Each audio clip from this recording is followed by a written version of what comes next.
go back, the Quran says that the month of Ramadan is that in which the Quran was revealed. Stop right there. Now, the Quran didn't make a mistake. But we know that the Quran was not revealed in 1 month.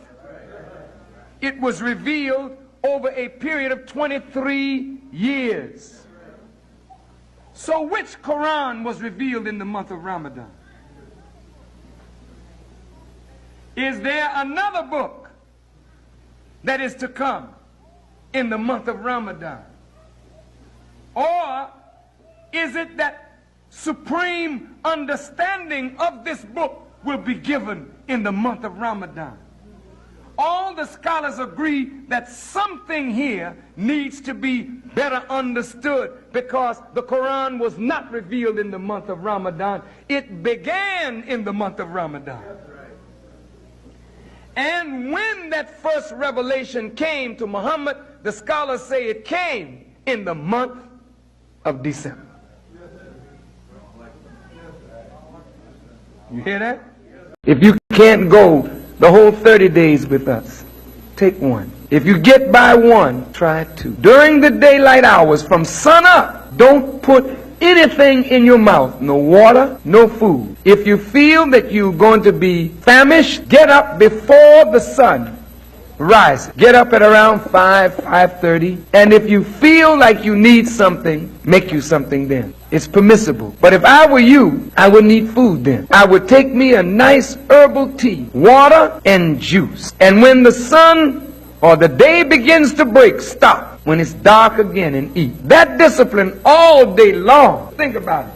People going to the water cooler at work drinking, you are just not drinking. People eating their lunch and you smell it and want it, you not eat. Even during the daylight hours, a man is not allowed to take pleasure with his wife or vice versa during the daylight hours. If you can resist, your will be stronger. And so now, as we read this Quran, we are enlightened by its beauty, the majesty of these ayats. And you would not know that unless you are reading the Quran as we are instructed to do. If you don't mind, I'd like to say something about Ramadan. This is a very sacred month, not just a month of fasting, but a month of challenging ourselves in a way that after this month, when we take the Eid prayer and feast of joy, after having struggled to complete our 30 days, it brings us to a new day, a new year of our Islam. And so I want to say to those who tried, we thank Allah for you, and you are the beneficiaries of your striving.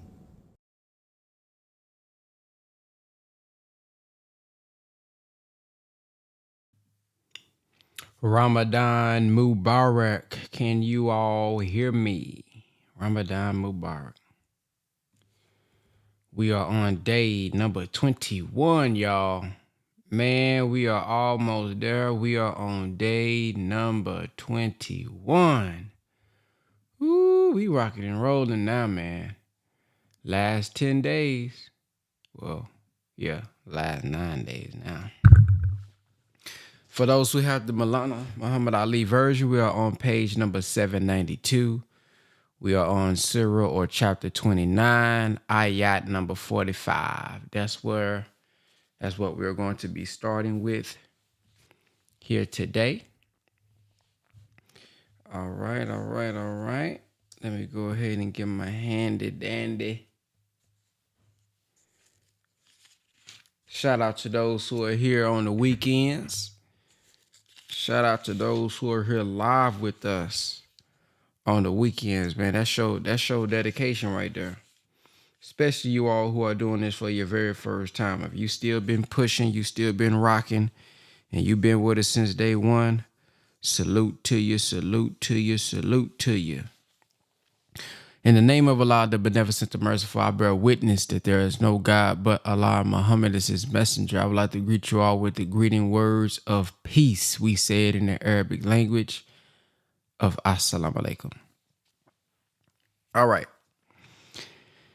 Section 5. The Quran is a purifier. Recite that which has been revealed to thee of the book and keep up prayer. Surely prayer keeps one away from indecency and evil. And certainly the remembrance of Allah is the greatest force, and Allah knows what you do. And argue not with the people of the book except by what is best, save such of them as act unjustly. But say, we believe in that which has been revealed to us and revealed to you, and our God and your God is one, and to him we submit. And thus have we revealed the book to thee, so those whom we have given the book believe in it. And of these there are those who believe in it, and none deny our messages except the disbelievers. And thou didn't not recite before it any book, nor didst thou transcribe one with thy right hand, for then could the liars have doubted. Nay, it is clear messages in the hearts of those who are granted knowledge, and none deny our messages except the iniquitous. And they say, why are not signs sent down upon him from his Lord? Say, signs are with Allah only, and I am only a plain warner.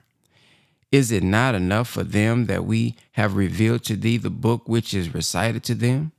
Surely there is mercy in this, and a reminder for people who believe. Section 6, Warning and Consolation.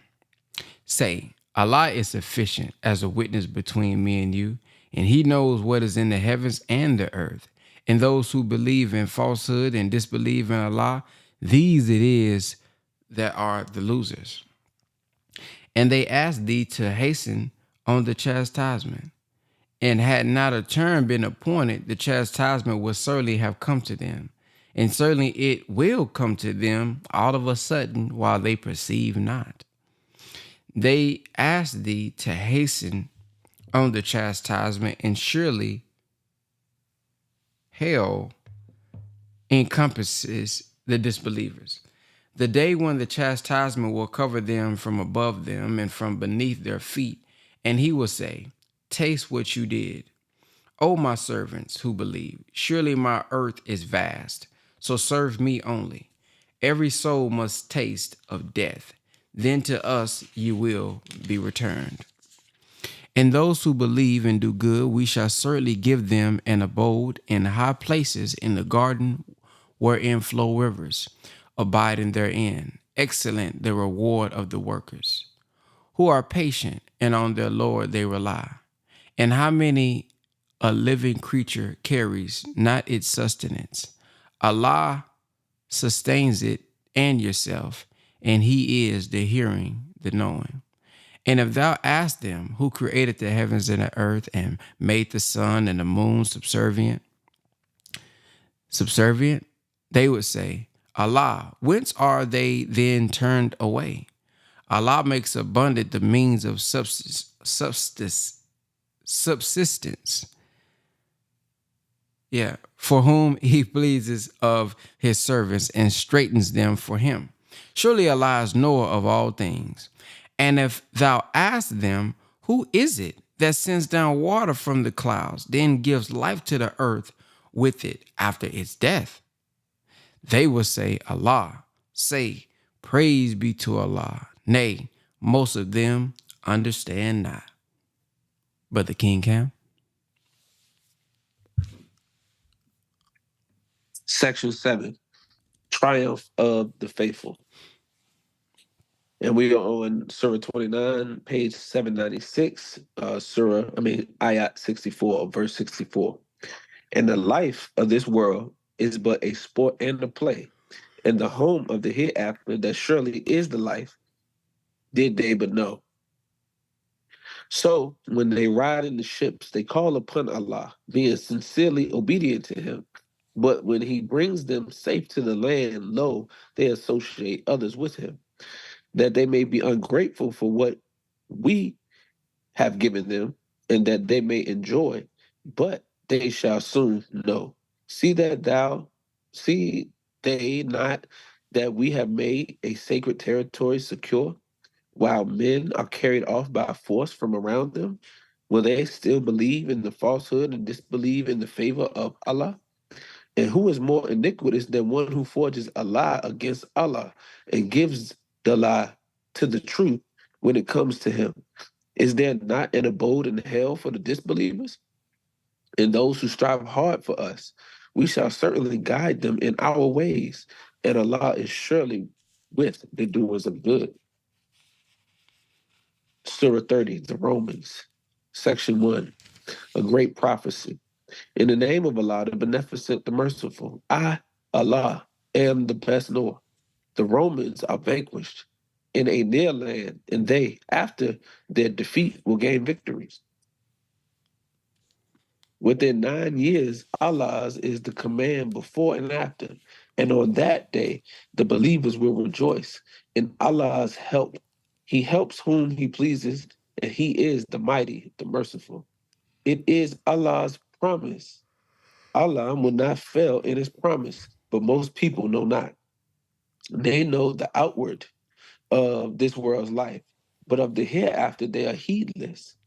Do they not reflect within themselves? Allah did not create the heavens and the earth and what is between them, but with truth, and for an appointed term, and for an appointed term. And surely most of the people are deniers of the meeting with their Lord. Have they not traveled in the earth and seen what was the end of those before them? They were stronger than these in prowess and dug up the earth and bought it more than these have built. And their messengers came to them with clear arguments. So it was not Allah who wronged them, but they wronged themselves. Then evil was the end of those who did evil, because they rejected the messages of Allah and mocked at them. Allahu Akbar, Allahu Akbar. Brother Khalil. Yes, sir. Section 2, the two parties. Allah originates the creation, then reproduces it. Then to him you will be returned. And the day when the hour comes, the guilty will despair, and they will have no intercessors from among their associate gods, and they will deny their associate gods. And the day when the hour comes, that day they will be separated one from the other. Then as those who believed and did good, they will be made happy in a garden. And as for those who disbelieved and rejected our messages and the meeting of the hereafter, they will be brought to chastisement. So glory be to Allah when you enter the evening and when you enter the morning. And to him be praise in the heavens and the earth, and in the afternoon and when the sun declines. He brings forth the living from the dead and brings forth the dead from the living, and gives life to the earth after its death, and thus will you be brought forth. Section 3, manifestation of divine power in nature. And of his signs is this, that he created you from dust, then lo, you are mortals who scatter. And of his signs is this, that he created mates for you from yourselves, so that you might find quiet of mind in them. And he put between you love and compassion. Surely there are signs in this for people who reflect. And of his signs is the creation of the heavens and the earth, and the diversity of your tongues and colors. Surely there are signs in this for the learned. And of his signs is your sleep by night and by day, and your seeking of his bounty. Surely there are signs in this for people who would hear. And of his signs is this, that he shows you the lightning for fear and for hope, and sends down water from the cloud, then gives life therewith to the earth after its death. Surely there are signs in this for people who understand. And of his signs is this, that the heaven and the earth subsist by his command. Then when he calls you from the earth, lo, you come forth. And his is for whoever, and his is whoever's in, and his is whoever is in the heavens and the earth. All are obedient to him. And he it is who originated the creation, then reproduces it, and it is very easy to him. And his is the most exalted state in the heavens and the earth. And he is the mighty, the wise. Sister Gwen. Section 4, Appeal to Human Nature. He sets forth to you a parable relating to yourselves. Have you among those whom your right hand possess partners in that which we have provided you with, so that with respect to it, you are alike? You fear them as you fear each other. Thus do we make the messages clear for a people who understand. Nay, those who are unjust follow their low desires without any knowledge. So who can guide him whom Allah leaves in error? And they shall have no helpers. So set thy face for religion, being upright, the nature made by Allah in which he has created men. There is no altering Allah's creation. That is the right religion, but most people know not. Turn to him and keep your duty to him, and keep up prayer, and be not of the polytheists, of those who split up their religion and become parties, every sect rejoicing in that which is with it. And when harm afflicts men, they call upon their Lord, turning to him. Then when he makes them taste of mercy from him, lo, some of them begin to associate others with their Lord, so as to be ungrateful for that which we have given them. So enjoy yourselves for a while. You will soon come to know. Or have we sent to them an authority so that it speaks of that which they associate with him? And when we make people taste of mercy, they rejoice in it. And if an evil befall them for what their hands have already wrought, lo, they despair. See they not that Allah enlarges provision and straightens it for whom he pleases? Certainly there are signs in this for a people who believe. So give to the near of kin his due, and to the needy and the wayfarer. This is best for those who desire Allah's pleasure, and these it is who are successful. And whatever you lay out at usury, so that it may increase in the property of men, it increases not with Allah. And whatever you give in charity, desiring Allah's pleasure, these will get manifold. Allah is he who created you, then he sustains you, then he causes you to die, then brings you to life. Is there any of your associate gods who does aught of this, of it? Glory be to him and exalted be he above what they associate with him. Section 5, a transformation. Corruption has appeared in the land and the sea on account of that which men's hands have wrought, that he may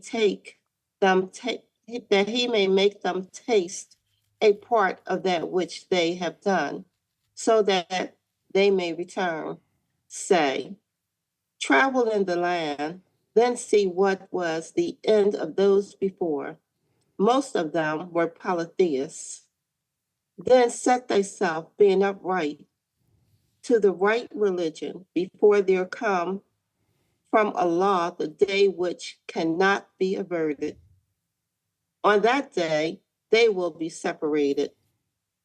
Whoever disbelieves will be responsible for his disbelief, and whoever does good, such prepare good for their own souls, that he may reward out of his grace those who believe and do good.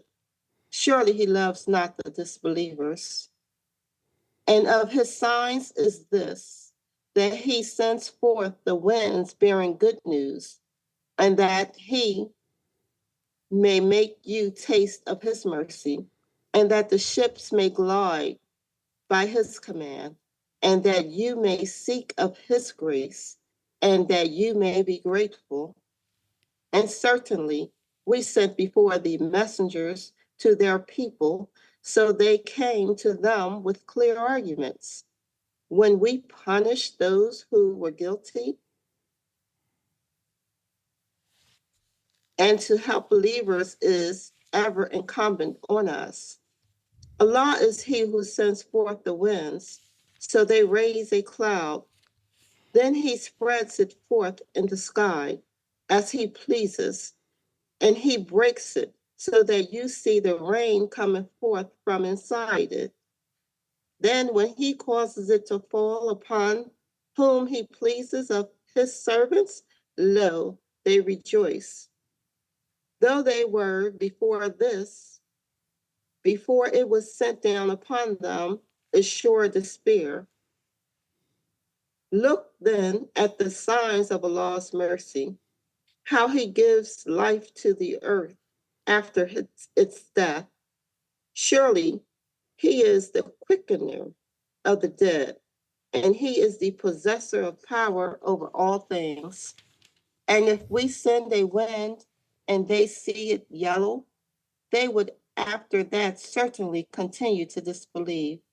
So surely thou canst not make the dead to hear, or canst thou make the deaf to hear the call when they turn back retreating? Nor canst thou guide the blind out of their error. Thou canst make none to hear, but those who believe in our messages, so they submit. Section 6, Sister Diabra.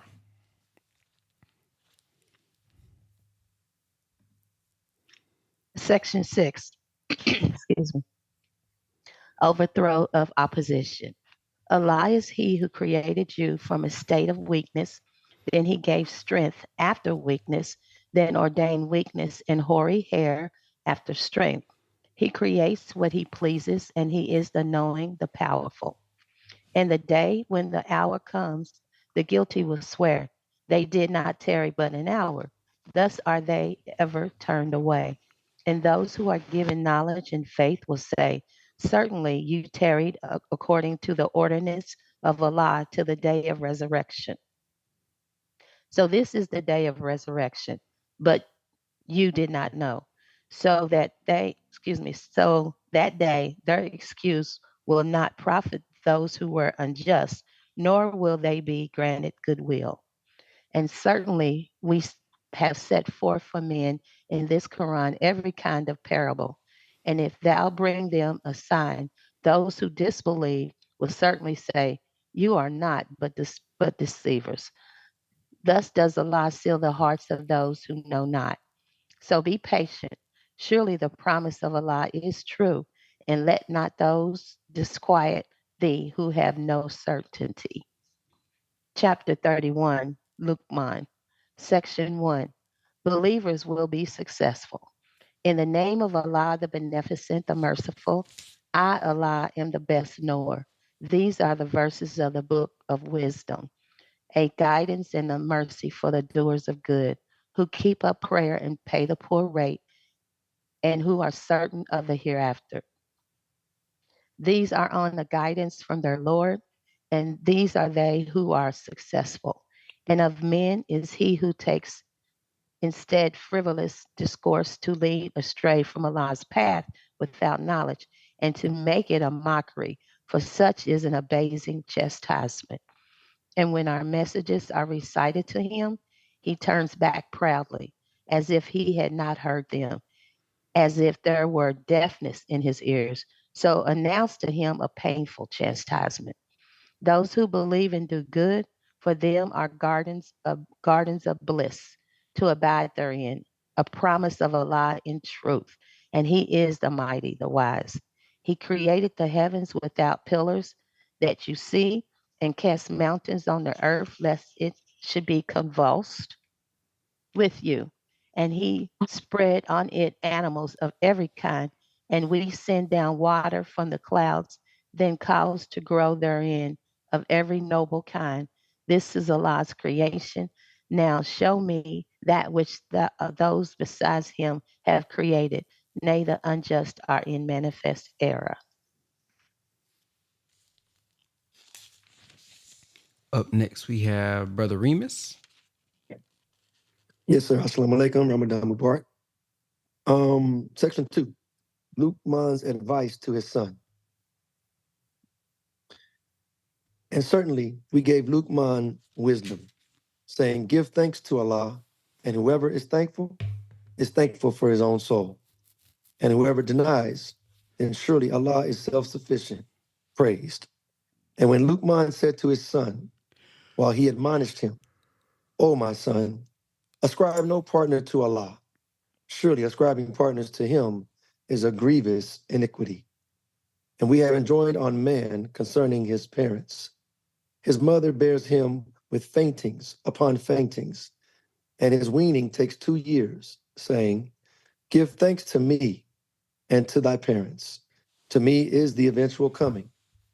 And if they strive with thee to make thee associate with me that of which thou hast no knowledge, obey them not, and keep kindly company with them in this world, and follow the way of him who turns to me. Then to me is your return. Then I shall inform you of what you did. O my son, even if it be the weight of a grain of mustard seed, even though it be in a rock, or in the heaven, or in the earth, Allah will bring it forth. Surely Allah is knower of subtleties aware. O my son, keep up prayer and enjoin good, and forbid evil, and bear patiently that which befalls thee. Surely this is an affair of great resolution. And turn not thy face away from people in contempt, nor go about in the land exultingly. Surely Allah loves not any self-conceited boaster. And pursue the right course in thy going about, and lower thy voice. Surely the most hateful of voices is the braying of asses. Section 3. Greatness of divine power. See you not that Allah has made subservient to you whatever is in the heavens and whatever is in the earth, and granted to you his favors complete, outwardly and inwardly? And among men is he who disputes concerning Allah without knowledge or guidance or a book giving light. And when it is said to them, follow that which Allah has revealed, they say, nay, we follow that wherein we found our fathers. What? Though the devil calls them to the chastisement of the burning fire? And whoever submits himself to Allah and does good to others, he indeed takes hold of the firmest handle. And Allah's is the end of affairs. And whoever disbelieves Let not his disbelief grieve thee. To us is their return. Then we shall inform them of what they did. Surely Allah is knower of what they did. Surely Allah is knower of what is in the breasts. We give them to enjoy a little, then we shall drive them to a severe chastisement. And if thou ask them, who created the heavens and the earth? They will say, Allah. Say, praise be to Allah. Nay, most of them know not. To Allah belongs whatever is in the heavens and the earth. Surely Allah is the self-sufficient, the praised. And if all the trees in the earth were pens, and the sea with 7 more seas added to it were ink, the words of Allah would not be exhausted. Surely Allah is mighty, wise. Your creation or your raising is only like a single soul. Surely Allah is hearing, seeing. Seest thou not that Allah makes the night to enter into the day, and he makes the day to enter into the night, and he has made the sun and the moon subservient to you? Each pursues its course till an appointed time, and that Allah is aware of what you do. This is because Allah is the truth, and that which they call upon besides him is falsehood, and that Allah is the High, the Great. Section 4, Sister Bridget. Yes, sir. Thank you. Assalamu alaikum. Ramadan Mubarak. In the name of Allah, the Beneficent, the Merciful. Section 4, page 815. Seest thou not that the ships glide on the sea by Allah's grace, that he may show you of his signs? Surely there are signs in this for every patient endurer, grateful one. And when a wave like awnings covers them, they call upon Allah, being sincere to him in obedience. But when he brings them safe to land, some of them follow the middle course. And none denies our signs, but every perfidious, ungrateful one. O people, keep your duty to your Lord and dread the day when no father can avail his son in aught, nor the child will avail his father. Surely the promise of Allah is true. So let not this world's life deceive you, nor let the arch deceiver deceive you about Allah. Surely Allah is he with whom is the knowledge of the hour, and he sends down the rain, and he knows what is in the wombs, and no one knows what he will earn on the morrow, and no one knows in what land he will die. Surely Allah is knowing, aware. Chapter 32, the Adoration, Section 1. Islam will be established in the name of Allah, the Beneficent, the Merciful. I, Allah, am the best knower, the revelation of the book. There is no doubt in it. There is no doubt in it. Is from the Lord of the worlds. Or do they say, he has forged it? Nay, it is the truth from thy Lord, that thou mayst warn a people to whom no warner has come before thee, that they may walk aright.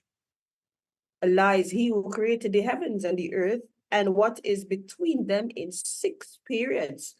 And he is established on the throne of power. You have not besides him a guardian or an intercessor. Will you not then mind? He orders the affair from the heaven to the earth. Then it will ascend to him in a day, the measure of which is 1,000 years as you count. Such is the knower of the unseen and seen, the mighty, the merciful, who made beautiful everything that he created. And he began the creation of man from dust. Then he made his progeny of an extract of worthless water. Then he made him complete the breath. Then he made him complete and breathed into him of his spirit and gave you ears and eyes and hearts. Little is it that you give thanks. And they say, when we are lost in the earth, shall we then be a new creation? Nay, they are disbelievers in the meeting with their Lord, saying, the angel of death, who is given charge of you, will cause you to die. Then to your Lord you will be returned. Allahu.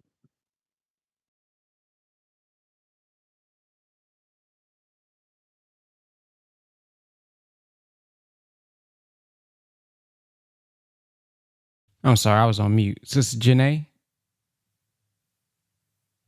Janie, I'm sorry. it's okay. Assalamu alaikum, Ramadan Mubarak. In the name of Allah, the Beneficent, the Merciful. Section 2, Believers and Disbelievers, a comparison. And couldst thou be see when the guilty hang their heads before their Lord? Our Lord, we have seen and heard, so send us back. We will do good. We are now certain. And if we had pleased, we could have given every soul its guidance. But the word from me was just, I will certainly fill hell with the jinn and men together. So taste before you forget the meeting of this day of yours. Surely we forsake you and taste the abiding chastisement for what you did. Only they believe in our message who, when they are reminded of them, fall down in prostration and to celebrate the praise of their Lord, and they are not proud prostration. They forsake their beds, calling upon their Lord in fear and in hope, and spend out of what we have given them. So no soul knows what refreshment of the eyes is hidden for them, a reward for what they did. Is he then who is a believer like him who is a transgressor? They are not equal. As for those who believe and do good deeds, for them are gardens a refuge, an entertainment for what they did. As for those who transgress, their refuge is the fire. Whenever they desire to go forth from it, they are brought back into it. And it is said to them, taste the chastisement of the fire, which you have called a lie. And certainly we will make them taste the nearer punishment before the greater chastisement, that haply they may turn. And who is more iniquitous than he who is reminded of the messages of his Lord, then he turns away from them? Surely we exact retribution from the guilty. Section 3, Dead earth will receive life. And we indeed gave Moses the book, so doubt not the meeting with him. And we make it a guide for the children of Israel. And we make from among them leaders to guide by our command when they are patient, and they were certain of our messages. And surely thine Lord will judge between them on the day of resurrection concerning that wherein they differ. Is it not clear to them how many of the generations in those abodes they go aboard? About. We destroyed before them. We destroyed before them. Surely there are signs in this. Will they not then hear? See they not that we drive the water to the land having no herbage? Then we bring forth thereby seed produced, of which their cattle and themselves eat. Will they not then see? And they say, when will this victory come if you are truthful? Say, on the day of victory, the faith of those who now disbelieve will not profit them, nor they be respited. So turn away from them and wait. Surely they too are waiting. Chapter 33, The Allies. Spiritual and Physical Relationship, Section 1. In the name of Allah, the Beneficent, the Merciful. O Prophet, keep your duty to Allah and obey not the disbelievers and the hypocrites. Surely Allah is ever knowing, wise, and follow that which is revealed to thee from thine Lord. Surely Allah is ever aware of what you do. And trust in Allah, and Allah is enough as having charge of affairs. Allah has not made for any man two hearts within him, nor has he made your wives whom you desert by Zahar your mothers, nor has he made those whom you assert to be your sons, your sons. These are the words of your mouth, and Allah speaks the truth. He shows the way. Call them by the names of their father. This is more equitable with Allah. But if you know not their fathers, then they are your brethren in faith and your friends. And there is no blame on you in that wherein you make a mistake, but you are answerable for that which your heart purpose, and Allah is ever forgiving, merciful. The prophet is closer to the faithful than their own selves, and his wives are as their mothers. And the possessors of relationship are closer to one another in the ordinance of Allah than other believers, and those who flee their homes, except that you do some good to your friends. This is written in the book. And when we took a covenant from the prophet, from thee, and from Noah, and Abraham, and Moses, and Jesus, son of Mary, and we took from them a solemn covenant, that he may answer the truthful of their truth. And he has prepared for the disbelievers a painful chastisement. Thank you. Section 2, You're Sister welcome. Sister Aina. Yes, sir. Section 2, the Allies' attack on Medina. O you who believe, call to mind the favor of Allah to you when there came against you hosts. So we sent amongst them a strong wind, and a host that you saw not. And Allah is ever seer of what you do. And when they came upon you from above you and from below you, and when the eyes turned dull and the hearts rose up to the throats, and you began to think diverse thoughts about Allah, there were the believers tried, and they were shaken with a severe shaking.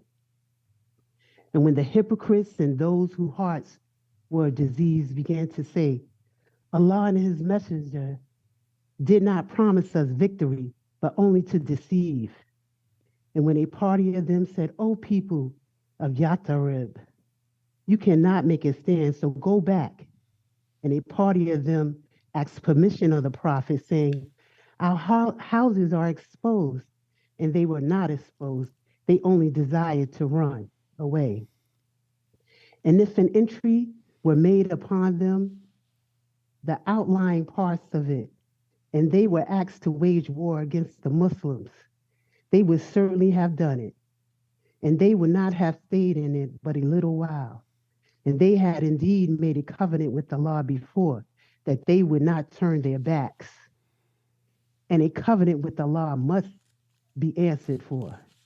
Say, flight will not profit you if you flee from death or slaughter, and then you will not be allowed to enjoy yourself but a little.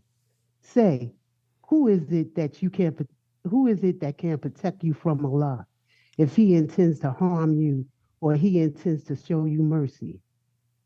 And they will not find themselves a guardian or a helper besides Allah.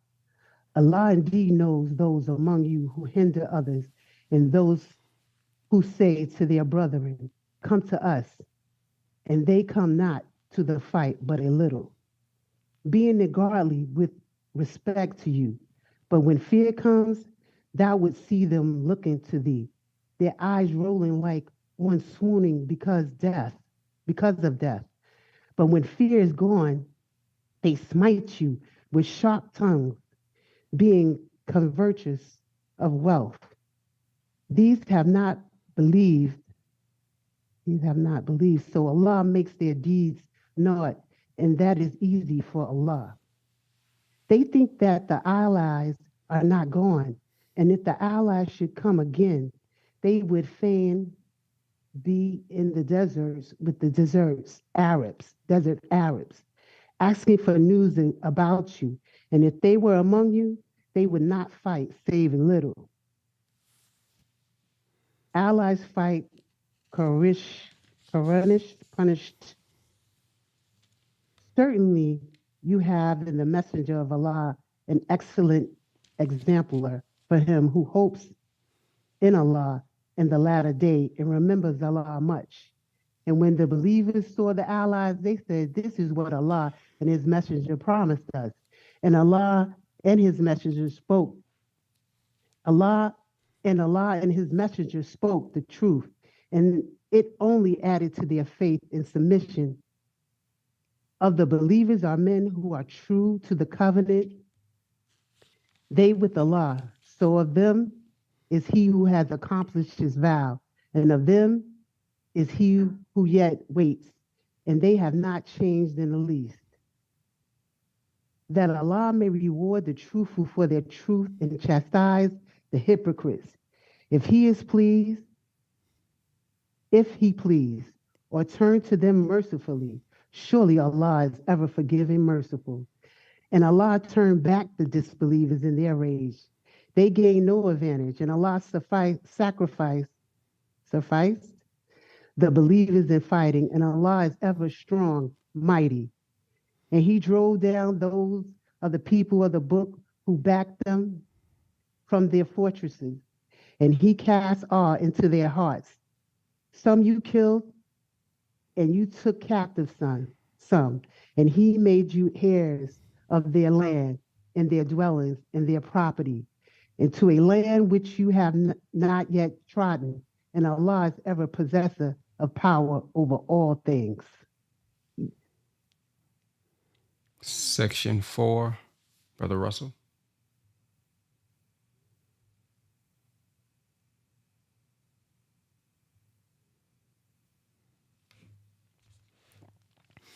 All right, Section 4, Prophet's Domestic Simplicity. O prophet, say to thy wives, if you desire this world's life and its adornment, come, I will give you a provision and allow you to depart a goodly departing. And if you desire Allah and his messenger and the abode of the hereafter, then surely Allah has prepared for the doers of good among you a mighty reward. O wives of the prophet, whoever of you is guilty of manifestly improper conduct, the chastisement will be doubled for her, and this is easy for Allah. Praise be to Allah. That completes part 21 of our reading. I want to play this quick clip from the minister, if you guys don't mind, before we get into our feedback that goes into the purpose and power of fasting, especially for those who are new. Here we go.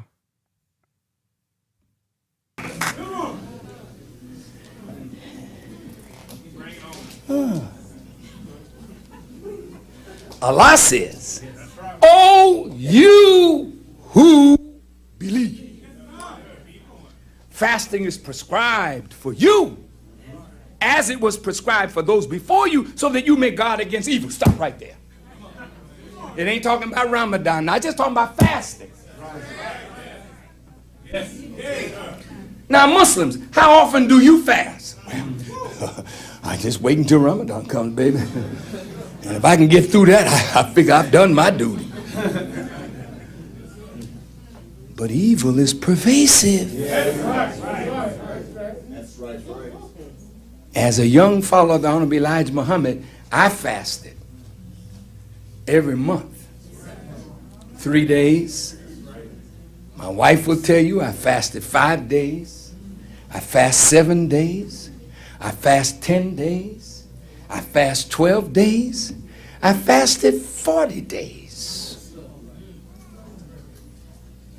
Notwithstanding Ramadan now. Why are you fasting, Farrakhan? It's a prescription. Who's the doctor that wrote it? Dr. Allah. And Dr. Allah says, if you want to guard against evil, stop eating so much. Because if you can discipline the appetite of food and drink, you can discipline the appetite of sex and the greed that has caused human beings to prey on one another and destroy the brotherhood. If you can discipline your stomach and the need for water, which is 75% of your body, surely you can discipline a lying, gossiping, slandering tongue. We don't fast that much, so we lie a lot, gossip a lot, slander a lot, fornicate, commit adultery, gamble, do all the things that Allah said don't do, and wonder why we are unsuccessful. We are unsuccessful to the degree that we are not guarding against evil. And you can't guard successfully against evil without prayer and fasting. Okay, now look at this. For a certain number of days. Didn't specify. That's right. That's telling you that all throughout the year you should practice fasting for a certain number of days. Yes, sir. Yes, sir. And whoever of you is sick and on a journey, you can fast a like number of other days. Now, it's not talking about Ramadan now. Yes, it's talking about fasting. Yes, in other words, fasting is a prescription. We are sick. Yes. The doctor has given it to us, and we have got to follow the doctor's orders if we want to get well. Yes. So even though you may be physically sick or on a journey, if we in the nation fast this week 3 days and next month 3 days, well, next month will be Ramadan, but if we fast and you say, well, excuse me because I don't feel well and I'm traveling, Allah said, fine. I understand, but when you're free of your sickness and your travel, you fast a like number of days. Now he gets to Ramadan. He said the month of Ramadan is that in which the Quran was revealed. A guidance to men and clear proofs of the guidance and the criterion. Ooh. Now my question to Islamic scholars, since this is a precise book, if the revelation started on the night of power, which is near the end of the month of Ramadan, sometime around the, what, 25th, 6th, 7th, somewhere in there, around in there, the night of power. They're not exactly sure which it was, but they come pretty close. If right near the end of the month, he heard the words Ikra, read. And then it says he went out of the cave. And it seemed like revelation had stopped for a while. Come on. That's right. Then he got another communication. Right. And then another. Right. And over 23 years, a book was revealed, compiled, yes, put together by the direction of Allah. Yes. And we have this book now in our hands. But the Quran says, the month of Ramadan is that in which the Quran was revealed. Okay. Now, some other scholars trying to make it fit. They know something is amiss, but they don't know exactly what it is. So they try to make it fit. And they say, well, you see, Allah revealed the whole of the Quran to his heart at once.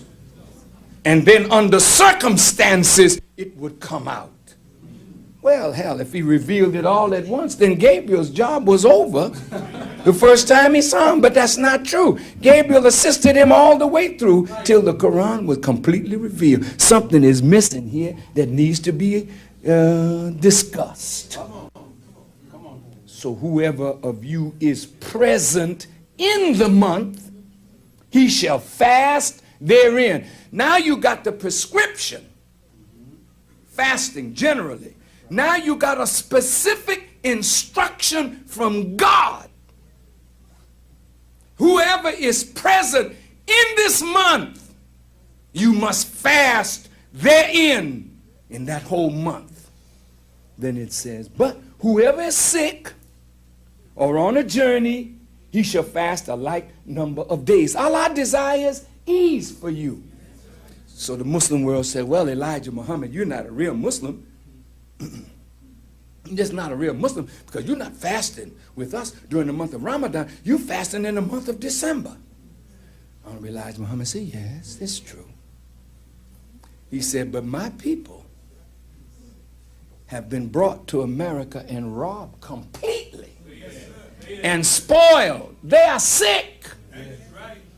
They have been robbed of Islam, robbed of the knowledge of Allah. Now they're on a journey, on a pilgrimage back to Allah. So since they are sick and on a journey, and Allah desires ease for us, since we have been following Christians and going crazy during December 25th with this big fat Caucasian from the North Pole, Santa Claus.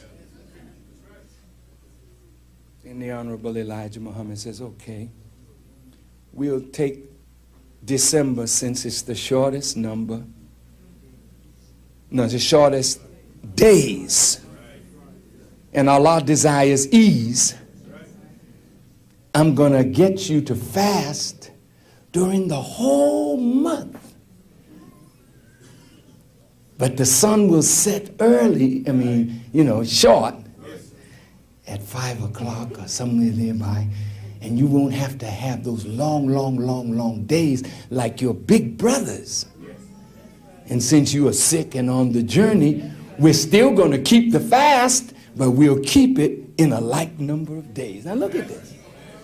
And the Muslims said, they ain't true Muslim. But the angel said, whoa! Look! Those Negroes in America, look at them. They're not drinking no water. They're not eating no food. They're not partaking of no sex. They won't quarrel and argue. They are fasting a like number of days. You can't see it, but Allah saw it. And Allah rewarded us and blessed us because of it. Woo-wee. Good teaching right there, boy. Oh, yeah. So, those who want that clip, it's inside of the Telegram. It's inside of the Telegram under share the teachings. All right, let's go ahead and press the number 3. If you have something that you would like to share from today's reading, go ahead and press the number 3. If you have something that you would like to share from today's reading.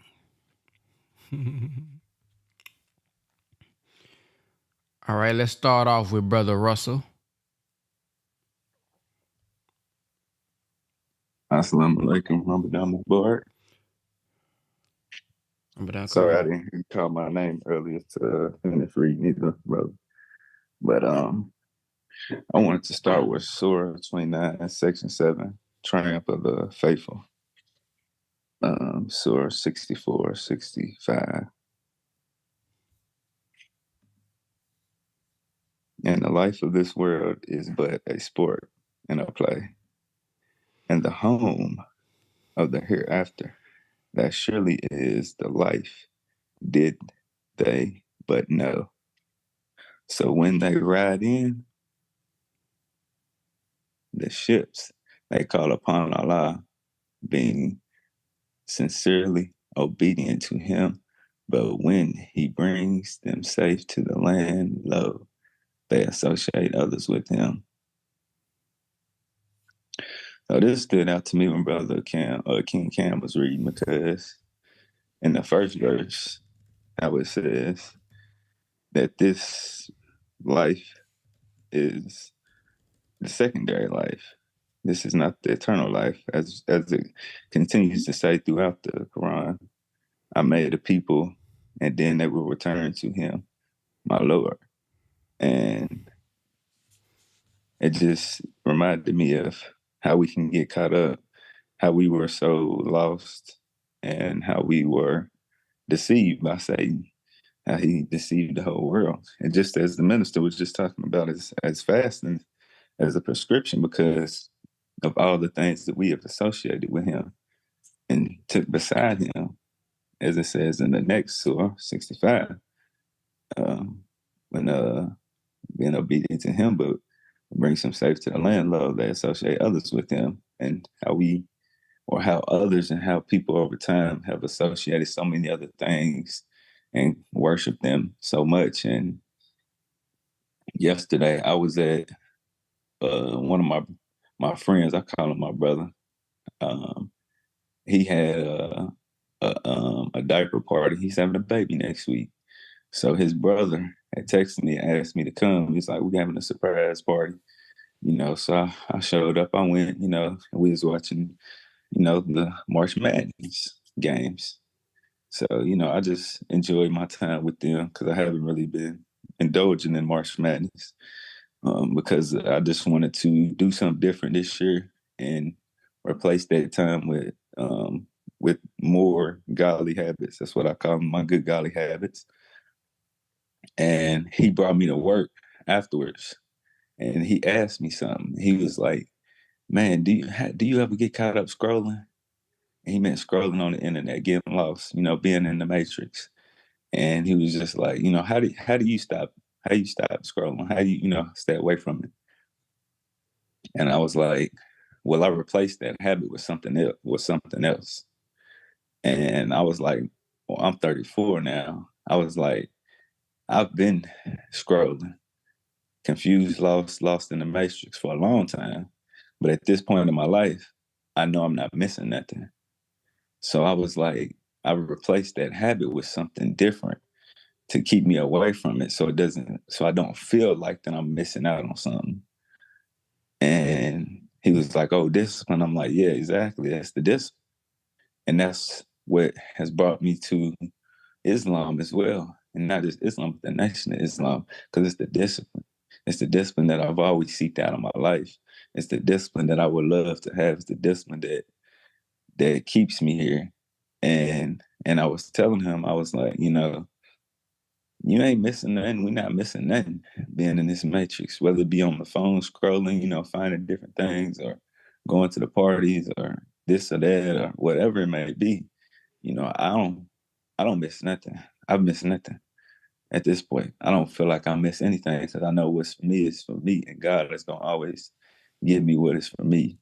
And that means I will never miss out, because if I'm following God's time and I'm on God's time, then how can I miss anything? And I just told him, you got to continue to fill your time with different things that are more positive and things that are not going to distract you, because in this world, all we have is distractions. That's all that there is. So, as it says in Surah 64, this world is about sport and play. This is just the play. This is just the test to see if we're going to be accepted into the hereafter, which is the eternal life. So here, as I know now, and being found from when I was lost, this world is just sport and play. So I'm not missing nothing. I need to follow Allah God. I need to follow everything that He's showing me and telling me. And I told him, like, what is for you is what's for you. And if you align yourself mentally and spiritually with God, then you'll know when He brings things for you. He'll bring things to you when He bestows those blessings and abundance to you. But if you're not mentally and spiritually aligned, then you will not know whenever he's trying to give you those things, so you can't receive them well. And, it's just, since I've been on this journey for the last 2-3 years with mentally and spiritually resurrecting myself and aligning myself with God, this is the best I've ever felt in my life through anything that I've ever done. This is the best I've ever felt. And I'm going to continue to do what I can to clean myself up so that I can be an example. And so whenever people like my brother ask me, like, how do you do this? How are you getting there? I'm aligned with God.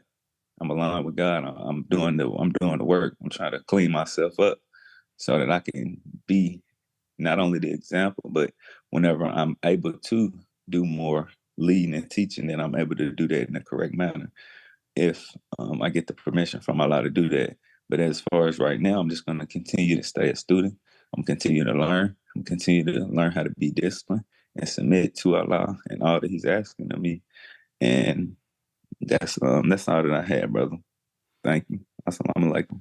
Like Ramadan salam. Mubarak. Brother King Cam. Assalamu alaikum.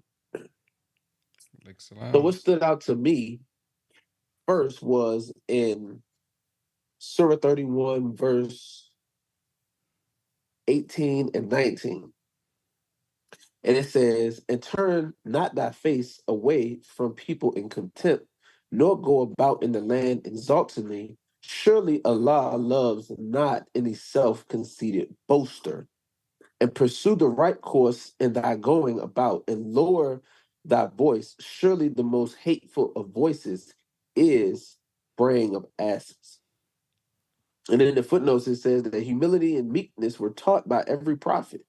Even an Ethiopian preached the meekness and humility, which was preached by Jesus. So, that just made me think about, as the scripture mentioned, humility and meekness. And I think sometimes we confuse confidence with, boasting. And there is a fine line between the two. And I think that you should definitely be confident. But there is, a distinction between those who are exaltingly boasting or haughtily, self-conceited. I think you're able to make a distinction between those. And it says that surely Allah loves not any self-conceited boaster. So when you listen or when you read the histories of the prophets or the messengers and the warners, you see the humility in them. Brother Ben emphasized the humility that was in Moses when God was commissioning Moses for his mission. You hear the humility in Noah when he was commissioned for his work. You hear the humility in Jesus as he is doing his work. So it is a noticeable trait or theme of the prophets and messengers to be meek and to be humble as they go about in this work. And it says, pursue the right course in thy going about, and lower thy voice. Surely the most hateful of voices is braying of asses. So that comes to mind, just the level of civilization.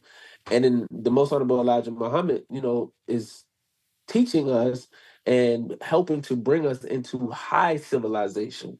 So, while it's nothing, I'm not gonna say it's nothing wrong, but we don't have any issues with the way in Black culture that we speak loudly, and we talk loud and things of that nature. But the most honorable Elijah Muhammad is, slowly and subtly bringing us into high civilization that is asking us to lower our voices in particular situations and in certain circumstances, because the most hateful of voices is the braying of asses. But something else that stood out to me was also in Surah 31, where it mentioned the wisdom of Allah. And it says in verse 27, and if all the trees in the earth were pens, and the sea with 7 more seas added to it were ink, the words of Allah would not be exhausted. Surely Allah is mighty wise. And that made me think about what Brother Ben was discussing a couple of days ago when it comes to the teachings. Somebody mentioned that they was in a clubhouse room and they brought up the teachers of the Most Honorable Elijah Muhammad and the Honorable Minister Louis Farrakhan, and they were saying, "Oh man, that's old stuff, man. That's from the 1950s and the 60s. We need something new, something new." We haven't even understood or grasped what the Most Honorable Elijah Muhammad or what the Honorable Minister Louis Farrakhan has been teaching us the last 60 years. As Brother Ben laid out, we don't even understand the supreme wisdom, don't have all the answers to the problem book. Some of us still fumbling over the actual facts, but we want something new to go on. When the Quran and the Bible teaches there's nothing new under the sun. Allah is the author of the heavens and the earth. He's the creator of the heavens and the earth. There's nothing that he has put forth in any of these books that is that we need to add to with anything that's new. Anything that we bring it up is anything that we bring into the table would be added to the knowledge of Allah, would be an add-on. But we don't need to come up with anything new because there's nothing that you can come up with that's new. It says, and if all the trees in the earth were pens in the sea, with 7 more seas added to it, were ink, the words of Allah would not be exhausted. We don't even know all the words that exist. We don't even know all the words that exist in the wisdom of Allah.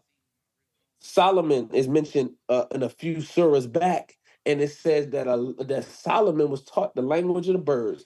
Please, somebody press number 1 that have grasped and mastered and understand the language of the birds. I'll wait. We still trying to get the English language together, let alone Spanish or another language, or to even mention the language of the birds.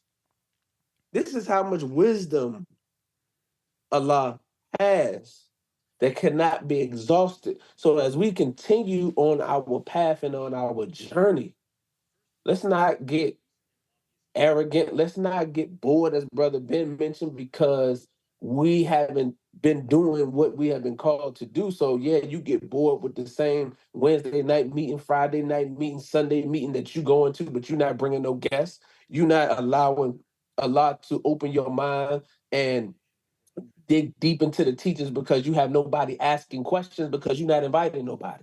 You are hiding your light under a bushel basket, so your light is not being exposed. Somebody came and brought you some wisdom that helped to get you to at least get 1 foot out of the grave of ignorance, and you refuse to share that light. You refuse to take the final call to somebody. You refuse to share the power call with somebody. You refuse to invite somebody to the mosque. You refuse to bring a message to the black man, to a person who may need it, and then wonder why the knowledge is not being expanded and your mind is not being tapped to dig even more into what we have given and what we have been given. And that's because we're not doing the duty. But the wisdom of Allah is expansive and we can never grasp it all. And my last point to the Holy Quran, and when it talks about the hereafter and this life being sport and play, because Brother Russell was right on point about this life being sport and play. I just wanted us to understand the Most Honorable Elijah Muhammad said that the hereafter for his followers is here on earth after the destruction and the removal of falsehood and wickedness.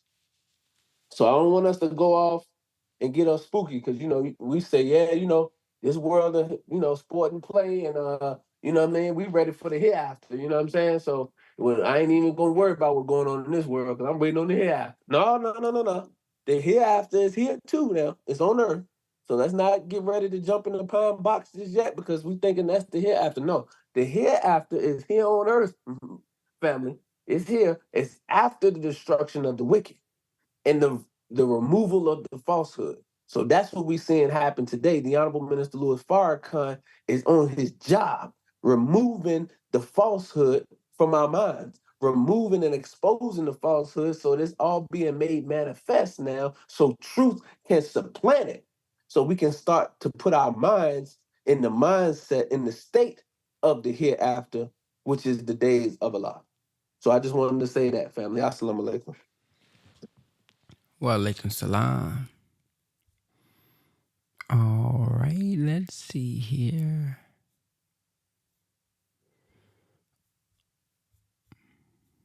Up next, we have Brother Michael. Assalamu alaikum. Alaikum salam. What stood out to me and what has stood out to me in the reading is this keep your duty thing. And I mean, it snatched me today because it's throughout the book. Keep your duty, because it's a safe haven. Some of us don't know what that is. That's why we're instructed to read, to study. I often hear the minister say, we don't study enough. Talking to the believers. We don't, not the masses, to the believers. We don't study enough. We don't study. You don't study. Study so that you know what your duty is.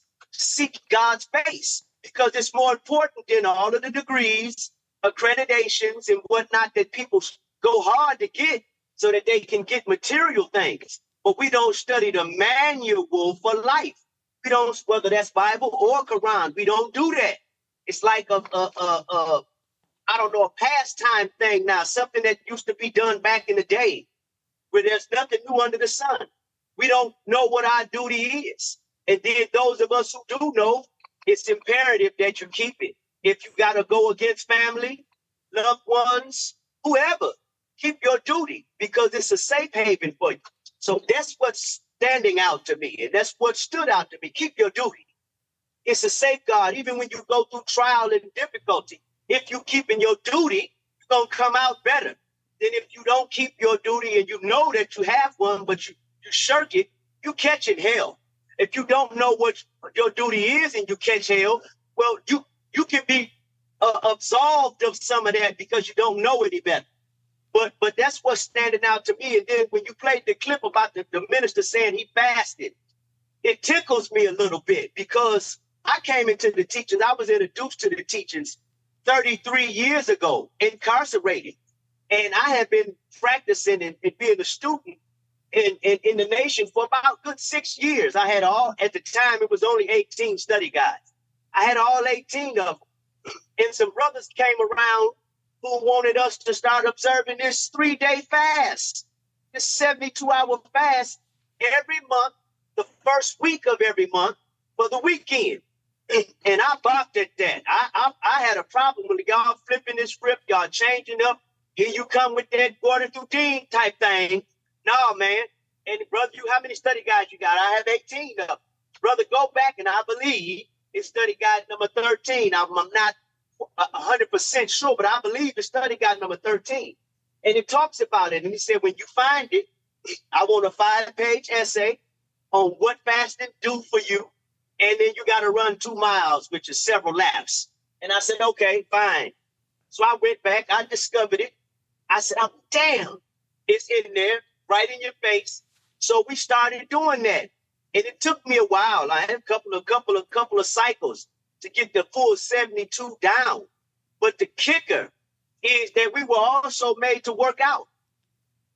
And you students of the nation, we work out. I don't know how brothers get down in society because I haven't participated. But while incarcerated, no one in the corrections, when I was in the Michigan Department of Correction, no one work out like we do. No one, hands down, no one. And so we was working out off of this fast, 3 days, 72 hours, working out. And I'm going to tell you, for the sisters, you know how you get that glow when you're pregnant? Your nails and your hair and your skin? Start practicing the 3-day fast every month. And take before and after pictures now, because you're going to transform. Might scare you. You're going to transform, because we did.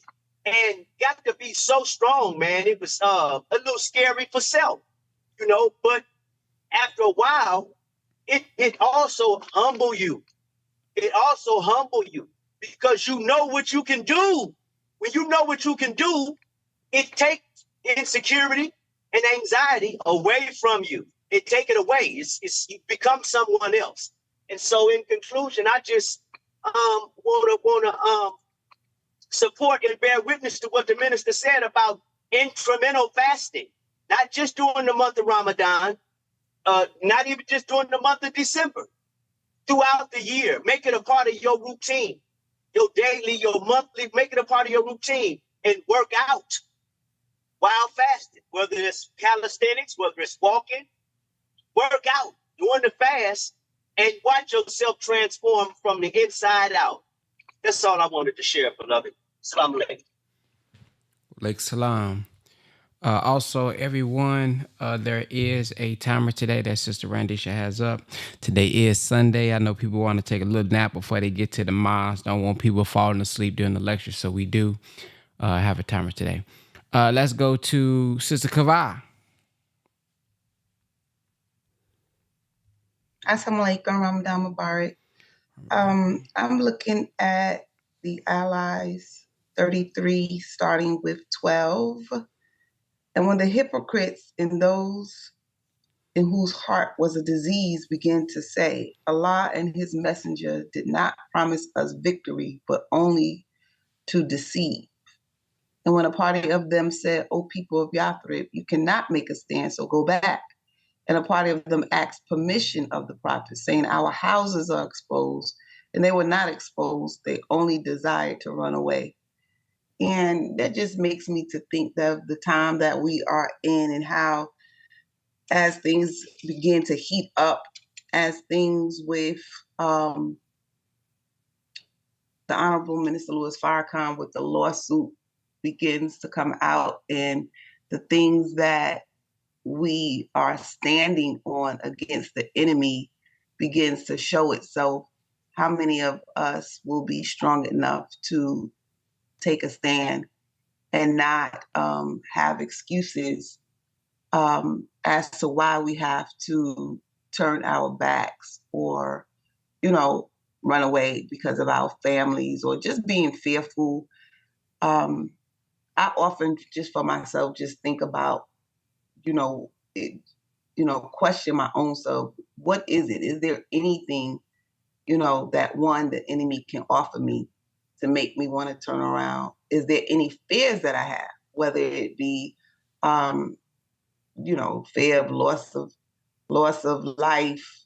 I guess that's the biggest one for some people, but loss of, items or family, friendship, whatever that may be.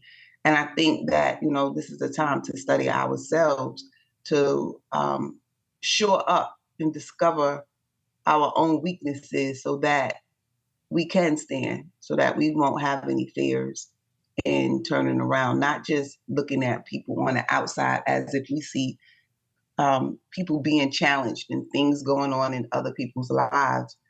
And we discuss, look at that person, they're not standing on truth, or they're not, standing up for what they said they believe, whether they're Muslim or not. They're not standing up. And, I just pray Allah to always have, always give me the strength to stand on truth and, just discover my Leviathans, discover my weakness and get rid of them, because, it's my prayer to just be able to stand. So I looked at that part that just really stood out to me. Yes, ma'am. Thank you. Brother Darius. Ramadan Mubarak. First of all, it's good to be in a setting with a like minds. I think everyone has really spoken about what I wanted to speak about, but even the entirety of the reading, especially the last 3 days, the book really became alive for me. Everywhere we read about Allah, started to think about Master Farad Muhammad. Everywhere we read about Moses, I started thinking about the Honorable Elijah Muhammad. Everywhere we read about Aaron, I started thinking about the minister. And every time we mentioned the children of Israel, I started to think about us. And the book just became extremely alive to me the last 3 days. So that was it for me, brother. Thank you. Yes, sir. Sister Shireen. Assalamu alaikum and Ramadan Mubarak. Surah 29, it was the end of verse 58. Excellent the reward of the workers. And then verse 59, who are patient and on their Lord they rely. And then jump to 69, and those who strive hard for us, we shall certainly guide them in our ways. And Allah is surely with the doers of good. And I've been like reversing that order in my head. And Allah is surely with the doers of good who are patient and rely on their Lord. Because a lot of times when we're striving to do good and be better, we become impatient because we don't see the results and our skin don't be glowing, like brother said. our skin still be looking murky. And it's like we gotta stay the course, especially when we in those phases of life when we have to choose and decide between going the right way or the wrong way, which may not always look wrong. A lot of us get confused by options, I'll call them. And sometimes the options are not evidently or obviously the wrong way to go. It becomes apparent after we do what we do, and then we say, well, hindsight is 20/20 vision. But if we are patient, Allah will give us foresight, and we won't have to be biting our nails with intense regret. And yeah, just be patient. If there's anybody that's at a crossroads experience, just chill. Just wait a second to pray to Allah and then wait for the answer. Once you pray and you ask for guidance, don't move out. Just be still until he shows you. And I bear witness, he will show you. It'll show up. It might show up in a bird, Brother Cam. You know what I mean? A bird might fly by and then you'll get it. Or you might hear a clip that Brother Ben plays and it will answer that specific scenario. So just be patient and rely on your Lord and know that Allah is surely with the doers of good. That's it. Assalamu alaikum. Wa alaikum salam. Sister Talia.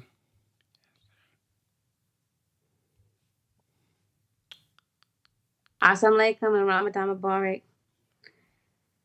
What stood out to me was part 21. The Quran is the purifier.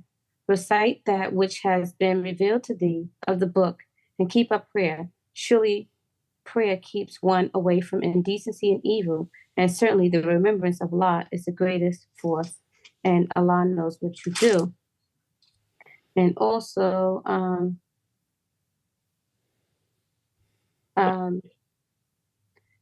okay, I can't really read my eyes, trying my glasses. But I just wanted to say that yesterday, what made me think about that is, yesterday I went to a funeral. We had 2 deaths in my family, back to back. And yesterday was a funeral that I cooked for and I went to. And they started fighting at the funeral. It was a live Medina situation. And it just really, just let me know that, we have a lot of work to do. We have a lot of work to do. But if we was keeping up our prayers and, it was a lot of stuff going on, indecency and evil. People were just really mean and vicious. And it was horrible to see a mother go through that with a wife and the family, and they going back and forth, and he's gone, you know, and no resolvement, you know, whatsoever. And if we was praying, and if they was praying and thinking about Allah, you know, it wouldn't even gotten to that point, you know. And it was just terrible just to see. You got babies there, children there, elders there, and we're going back and forth for what? We're arguing, we're fussing, we're fighting. And it's like, why? Why are we doing these different things? And it says that, you know, this book is a reminder for people who believe, but they don't believe. So that just let me know that we got a lot of work to do to go get our people, to help the Honorable Minister Louis Farrakhan. And if we're not out there helping our people, it could be when our children's marrying someone and that nastiness and filth and debauchery. We don't know what we're gonna do. We're not gonna be here.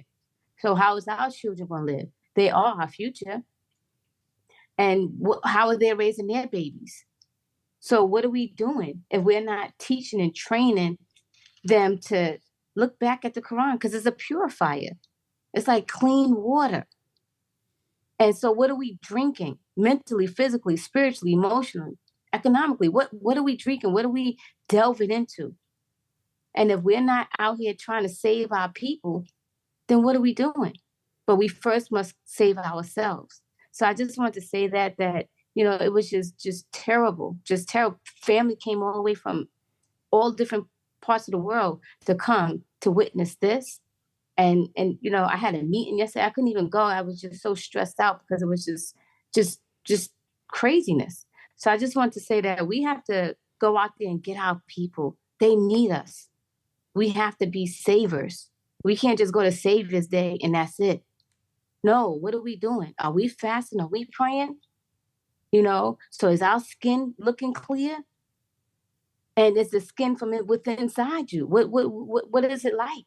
What are we doing? So we have to be more mindful that we got to go out there to get our people. And I said, what if the FOI was there? You know, I was just in my modest garment. People, oh my love this garment. I can't stop all these people fighting and thumping on one another. So what if the FOI, and we had the motorcycle crew there. So, but you know, and the brothers is arguing, getting ready to fight with the sisters. I'm like, yo, this is madness. I had to go get my baby out of there. So this is what I'm saying. We got to go out there and get our people. We have to start delving in, start dealing with the supreme wisdom. Self-improvement is the basis for community development. And we clean ourselves up and put ourselves next to a dirty glass. I was on a podcast with Brother Ben and Sister Courtney, and they was talking about the conversations. I was like, I'm listening to the conversation. I was like, oh, Allah, you know, but these are my people. And I'm just listening to the conversations like, this is not what I listen to. But this is our people. The minister don't stray away from us. He comes and get us. He don't say, I plucked you out. Now, you know, that's it. No, he comes to get our people. He don't leave no one behind. So it just let me know we have a work to do. And we got to do it today because tomorrow is not a promise. Assalamu alaikum. Alaikum salam. Sister Janie. Assalamu alaikum. Thank you for pronouncing my name, right? Yes, ma'am. So, but I'm just so happy that I got to go right behind Sister Talia because that was the chapter that I chose. The Quran is a purifier. And I just wanted to go one step further and say the next ayat, which said, and argue not with the people of the book except by which is best, save such of them as act unjustly. But say, we believe in that which has been revealed to us and revealed to you, and our God and your God is one, and to him we submit. So that part really struck me because I had gotten to a debate with Muslims from the other community online the other day. And they asked the question, is a Muslim that is married to a Christian woman, if when she dies, will she enter into heaven? And I said, yes. And oh my God, they went in on me. They were so disrespectful, and my husband always taught me to not go back and forth with a brother. So I called some brothers to come on and, talk with them about, what they believe. And they were saying things like, you're not a real Muslim, so you wouldn't know. Y'all don't believe in the prophets. Y'all don't even believe a Jewish person, a Christian person is on a better path than you. They were saying, all of these kind of things. And I was thinking, well, it's Ramadan. I'm not going to go back. The minister taught us to not have vitriol in our heart when we are debating with someone. So I said to them, how can the Quran says, if you cannot perceive that I'm not a Muslim, then you're not a Muslim. I said something to that regard. And then I said, the Quran says that when the ignorant address you, we just say peace. So I just like pieced out of the conversation. But, as Muslims, going through the holy month of Ramadan has really been a beautiful thing. And at least for me, and what Sister Shireen said about the foresight and the patience that we develop. When I looked through the book, when we were on this history of Moses, at every turn, Moses was a believer, and evidently he was a believer from birth. Being suckled by his own mother, she birthed into him faith and belief. Because even when he was going through his trials, when he killed a man, he turned to the Lord and he said, I've done harm to myself. Will you protect me? And Allah protected him. And then there was another part where he had to flee the town and he was asking for Allah's help. Maybe Allah will guide me, on a path. And that's when he met the women at the water. And he was, and he said to them, what's wrong with y'all? Why won't you water your sheep? And they were like, well, we were waiting for this, those men to go first because our father is old. And then he helped them. He helped them to water their sheep.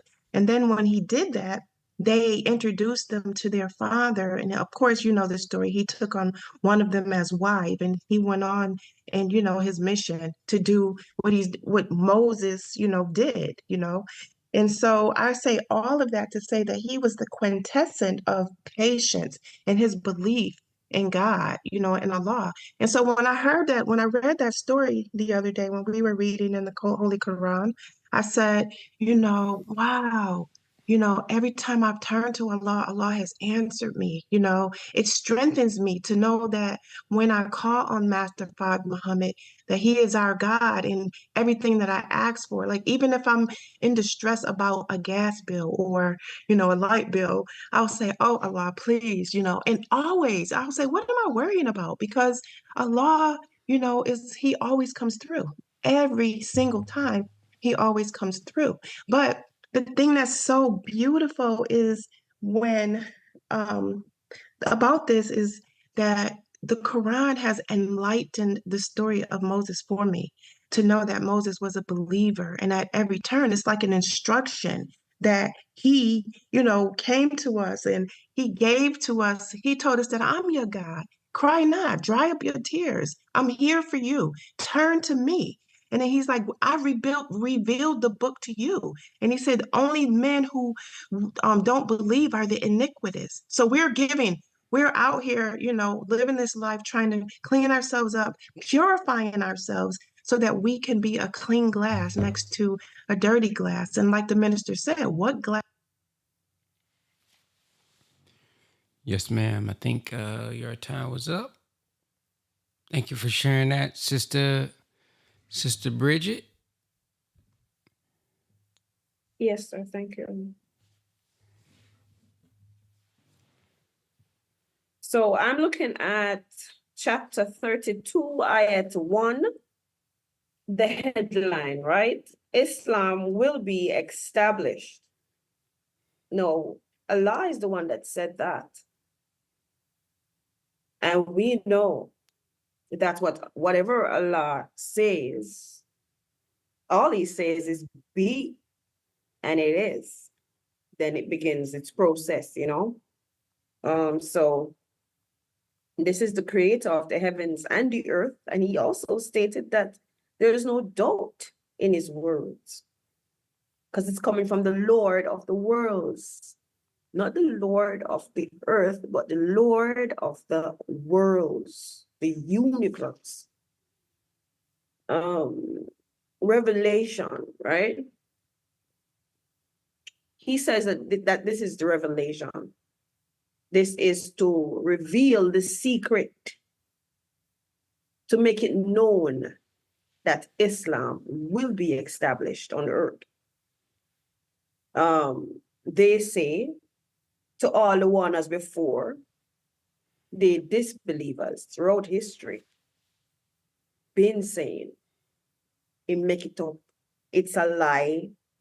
Even today, with the Honorable Minister Louis Farrakhan's working and all his manifestation, and he's bearing fruits from the most Honorable Elijah Muhammad days come right up. They're still in denial because Allah has placed veils over some of our eyes and ears. And I cannot thank Allah enough for removing the veils from my eyes and my ears. So every nation and generation receives awana because we fall short of the glory of God. And because Allah loves us so much, regardless of how deep in the mud we are, Allah's love is abundant. Enough love, we would say in Jamaica. So, he sends warner that we may walk aright. The government has always failed us, always, throughout history, scriptures, Bible and the Holy Quran. And we can even witness now what is happening in the world where government is concerned. So, take it or let it alone. We are taught in our lessons. Islam will be established. Assalamu alaikum. Wa alaikum salam. Brother Daniel? Yes, sir. In the reading this morning, what I was reflecting on was the verse that talked about corruption has appeared on the land and the sea from that which man's hands have wrought.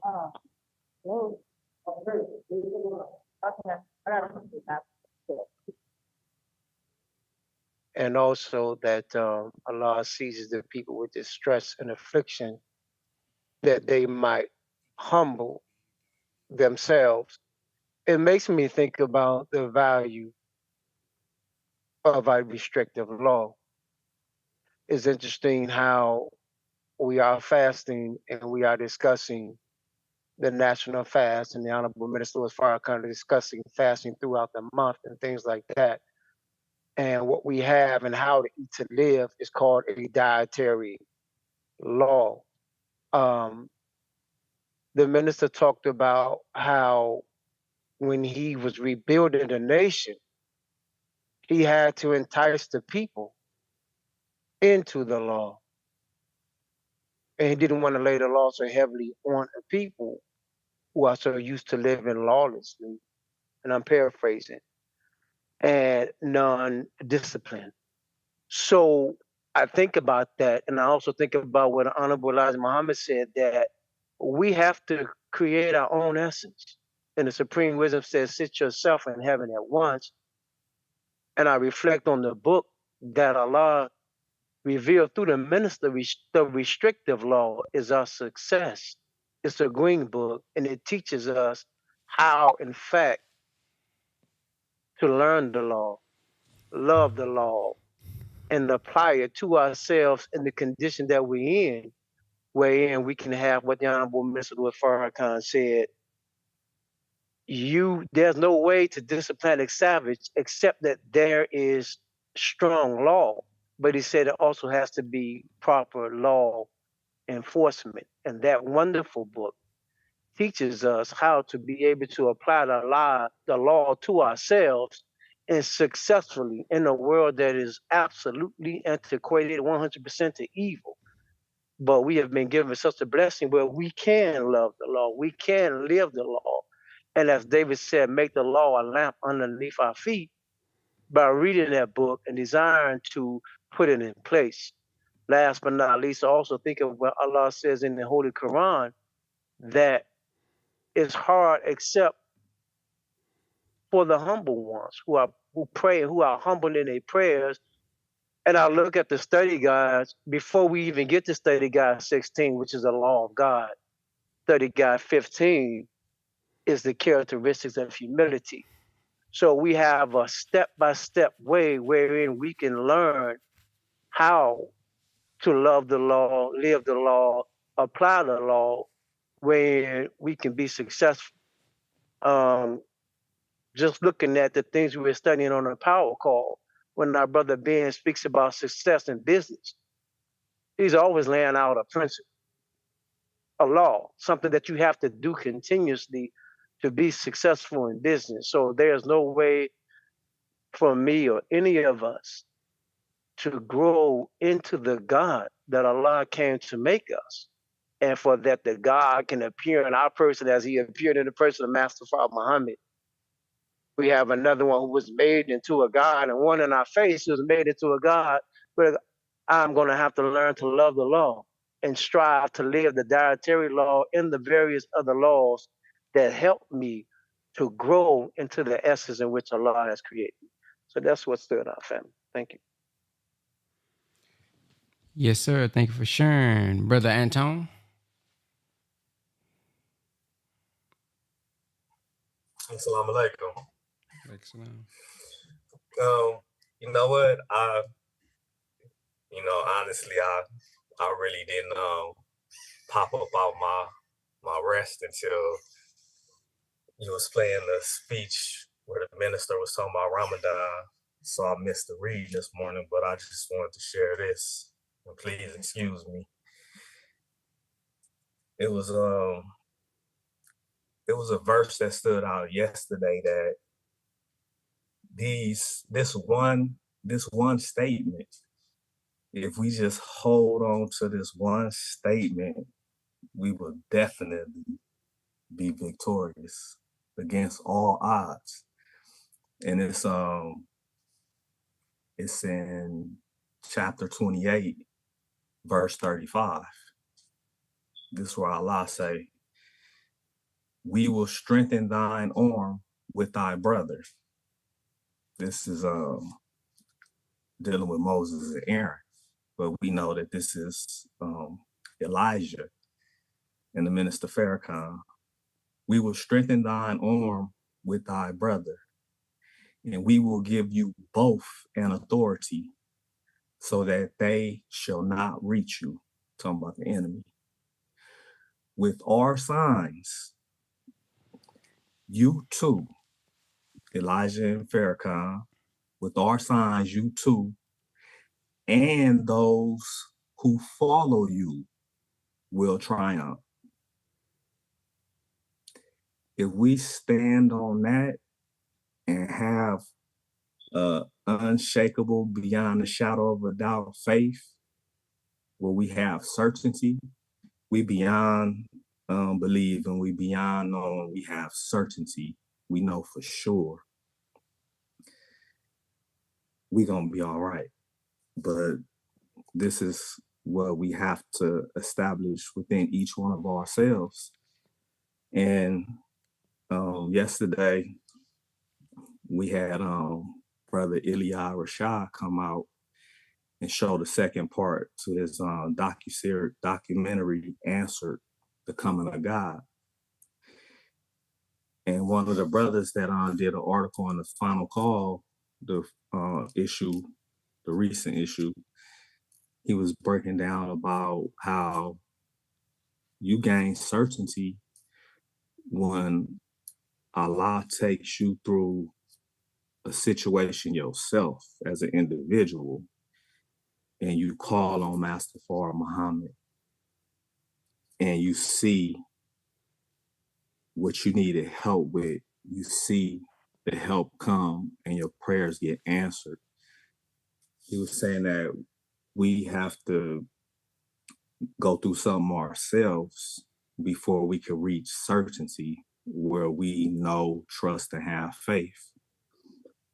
And I was thinking about how, no matter where we go to a restaurant, we go to somebody's house, we hop in somebody's car. We don't look at the seat and get to shaking on it and making sure the screws tight. We just sit down. We just hop in a chair and we just sit down, no matter where we at. And that's the same level of trust that we gotta have when it comes to trusting Master Fard Muhammad and our teachings. We gotta just sit down and trust like that. And last thing for my time run out, I never knew before that they had it documented in the newspaper where when Master Fard Muhammad was talking to the laws and authorities and they asked him who he was. He said himself, I am the supreme being. I am God of the universe.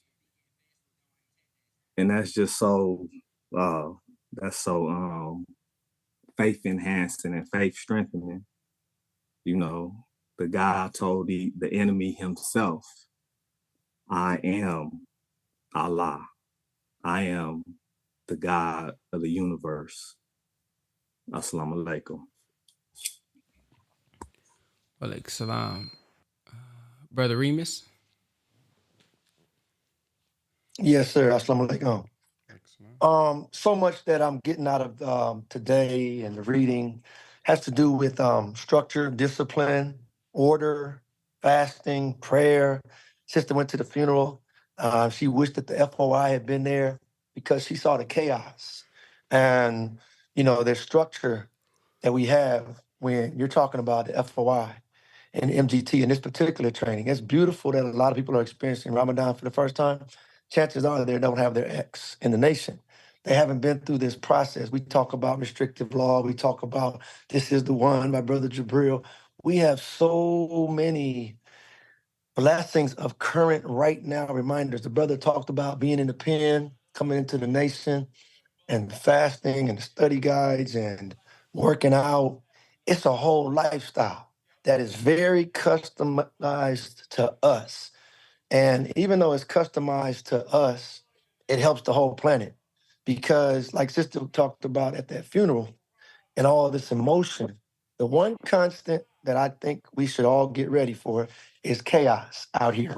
If you're not inside the structure of the nation, I exhort you to start your process. Get with the brothers and the sisters in your city, wherever that is, because there's something that happens in the process that you just won't get outside the process. There's a reason why the sister realizes and the brothers realize, and Brother Anton talked about yesterday when we were there. Those brothers and sisters that, like Brother Eli Rashad, we were blessed. It's something that happens when you have a structure, and all of a sudden now you're taking orders from another Black man and Black woman. You're taking orders now when you have a structure that you have assignments daily. You don't have to ever worry about something to do if you're in the nation and you're in the structure, because it's all about the sole mission of going after our people. Because if we don't go after our people, there is nothing to catch them.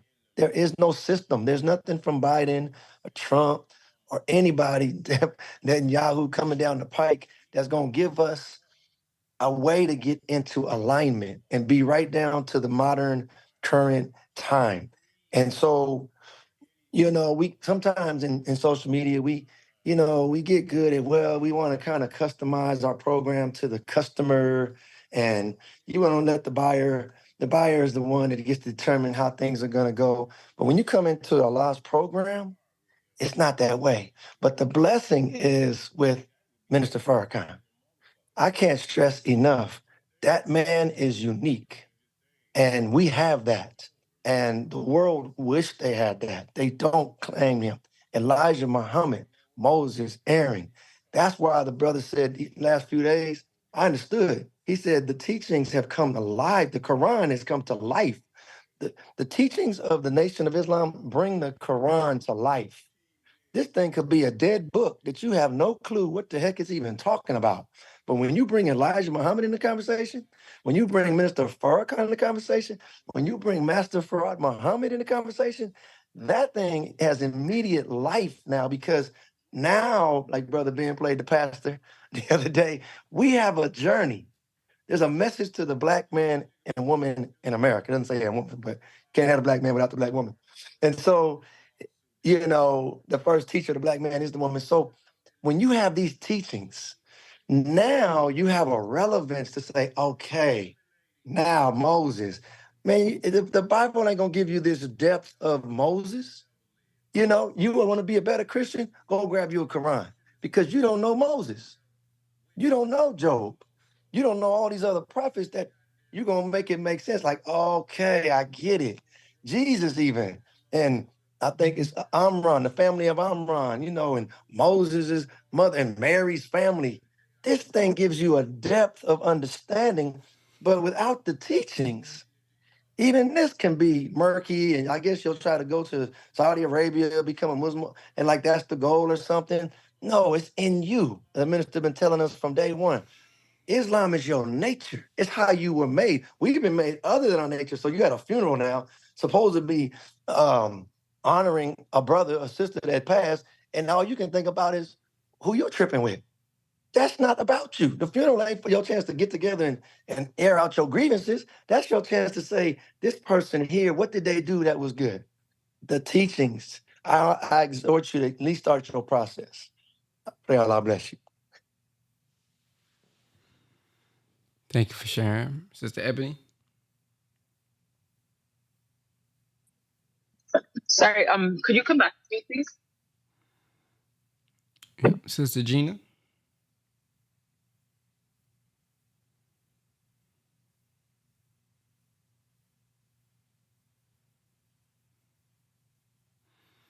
All right, Brother King Cam. Assalamu alaikum. Alaikum salam. A thing that had stood out to me earlier was when it was talking about the relationship between the prophet and the believers, and how the prophet and the relationship was more than just, or it had became a relationship of fatherhood, a spiritual father. And this is why the love for the prophet was so expansive and so intensive, because the work that the prophet had done among the believers, as the footnote had mentioned, and I'm paraphrasing, but had brought them out of savagery and spiritual darkness. And because of that is what expanded the love of the believers for the prophet. And then it also mentioned the wives of the prophet being like mothers to the believers, because they assisted in the spiritual development of the family. So why do I say that? I say that because, again, when we look at the example that's among us, and when people say, man, why do y'all go so hard for Minister Farrakhan? Why do you all love him so much? And the answer to that, and I've seen grown men cry when they've been in the presence of the Honorable Minister Louis Farrakhan. Why? Because the minister is not only just a warner or a messenger in our midst, but he is a spiritual father, in the sense that he has brought us out of spiritual darkness. And he has brought us out of a spiritual grave that intensified our love for him. Because many of us who have come by the call of the Honorable Minister Louis Farrakhan could be in other places if we had not heeded that call. Some of us were in prison. Some of us were on the verge of taking somebody else's life. Some of us was having thoughts of going to rob or maim or murder someone when the minister was doing his Stop the Killing tours. When the minister was having the all men's meeting. Some of us came to that meeting just before we was about to spin the block on somebody. So the minister saved so many more people than not just the ones who came into the ranks, but the people who would have been affected by our actions. So he is a father in the sense that he saved us from death physically. He saved us from death spiritually. He saved us from financial death. So the love for the minister is intensified because of that transformative ability from his teaching that has affected so many people. People look at the members of the Nation of Islam and think that those are the ones that the minister has affected. That's why the minister says he has an army that you see and an army that you don't see, because there are plenty of people who have not necessarily became a registered member of the Nation of Islam who love Minister Farrakhan. There are those who wanted to become members, and the minister said, I need you for another assignment, so just hold on for a second on your membership. I need you to do something else for me. So the minister has, strategically had individuals in places, but the love for the minister and the love for the minister's family is that of a mother and a father relationship, because it's deeper than just a shepherd of the word or deeper than just a pastor and a congregational relationship. But the minister is is a spiritual father, and the family is like mothers and children to the greater family that has helped raise us up. So, and that's going to be necessary in this time because of that lawsuit somebody mentioned, and the attacks that are about to come against the nation, and the slander that's about to come against the believers and about to come against the minister. So we have to be studied up, and we have to be prepared, and we have to be aligned with our minds so that we can fight, so that we can be the earth who swallowed up the flood. Assalamu alaikum.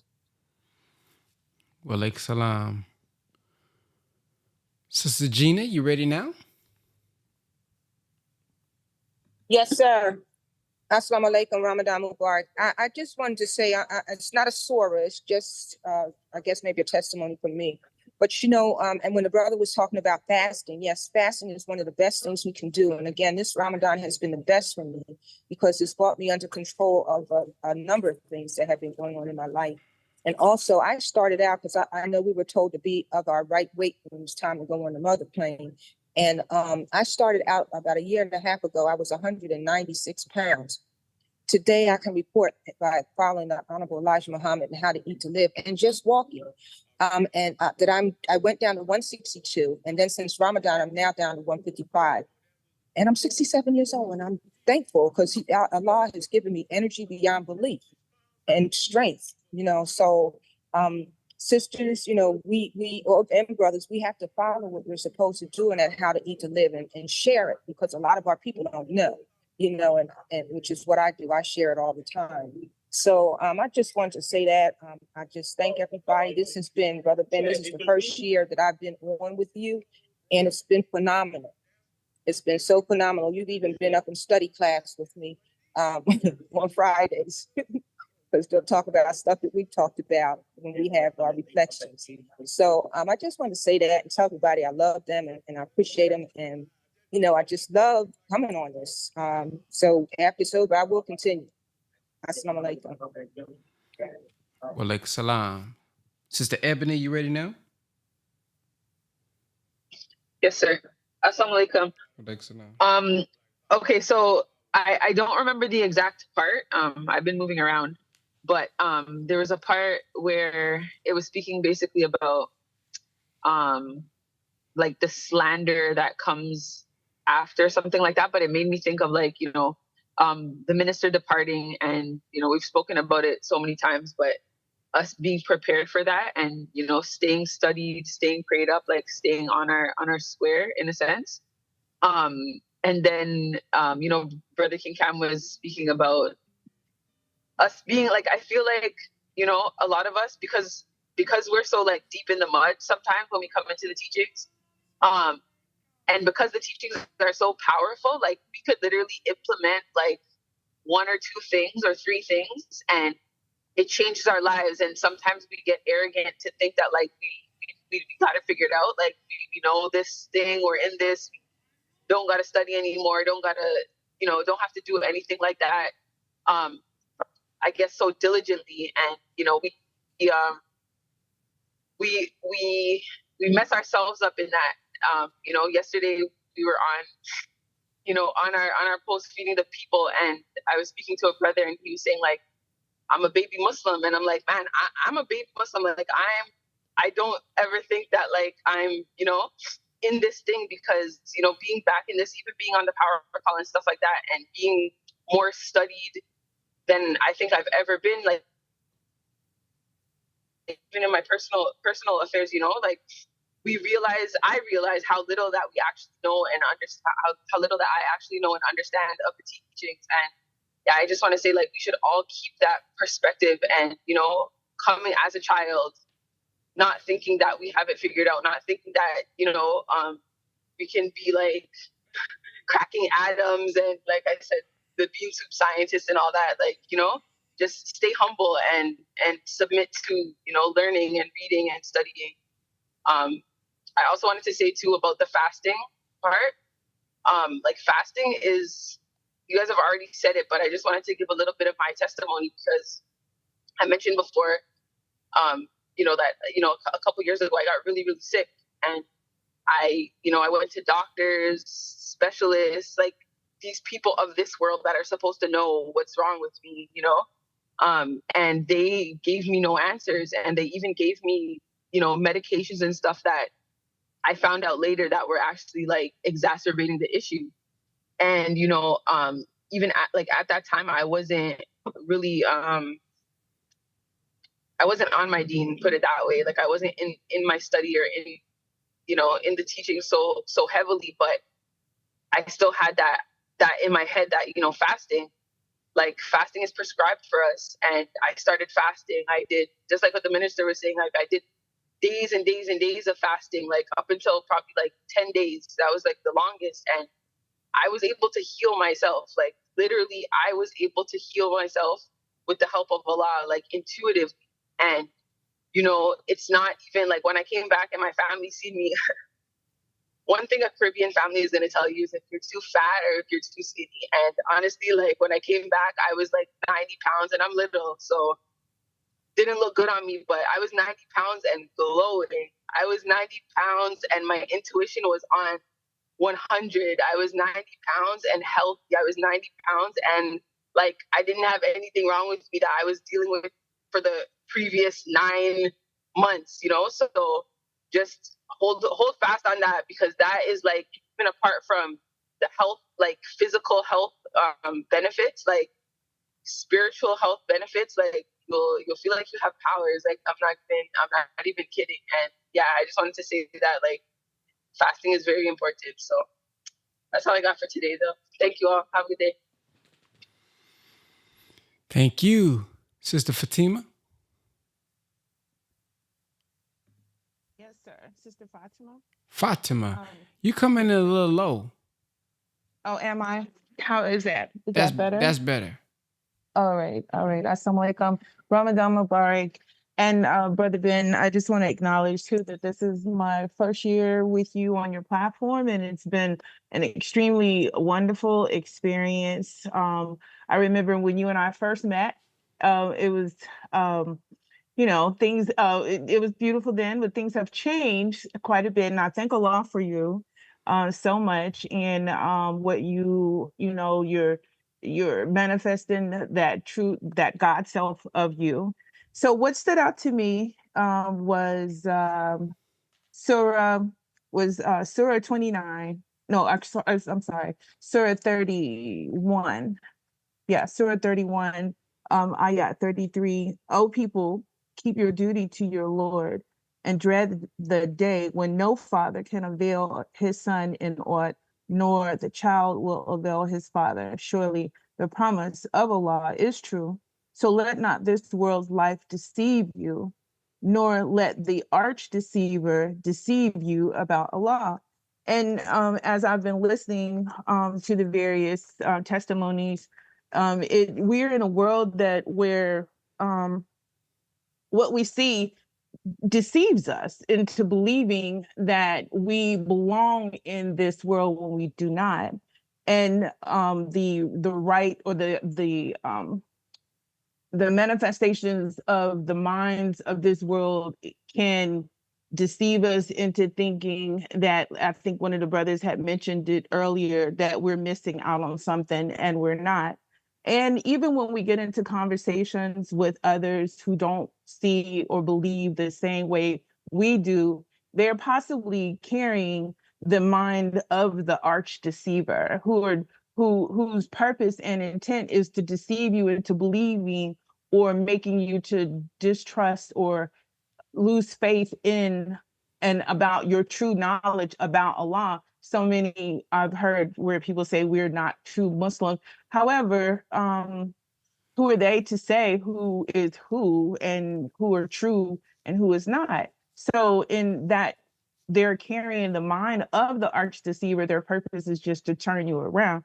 So I wanted to share this. Is coming from the study guide of self-improvement, the basis for community development, study guides 1 through 9 on page 73.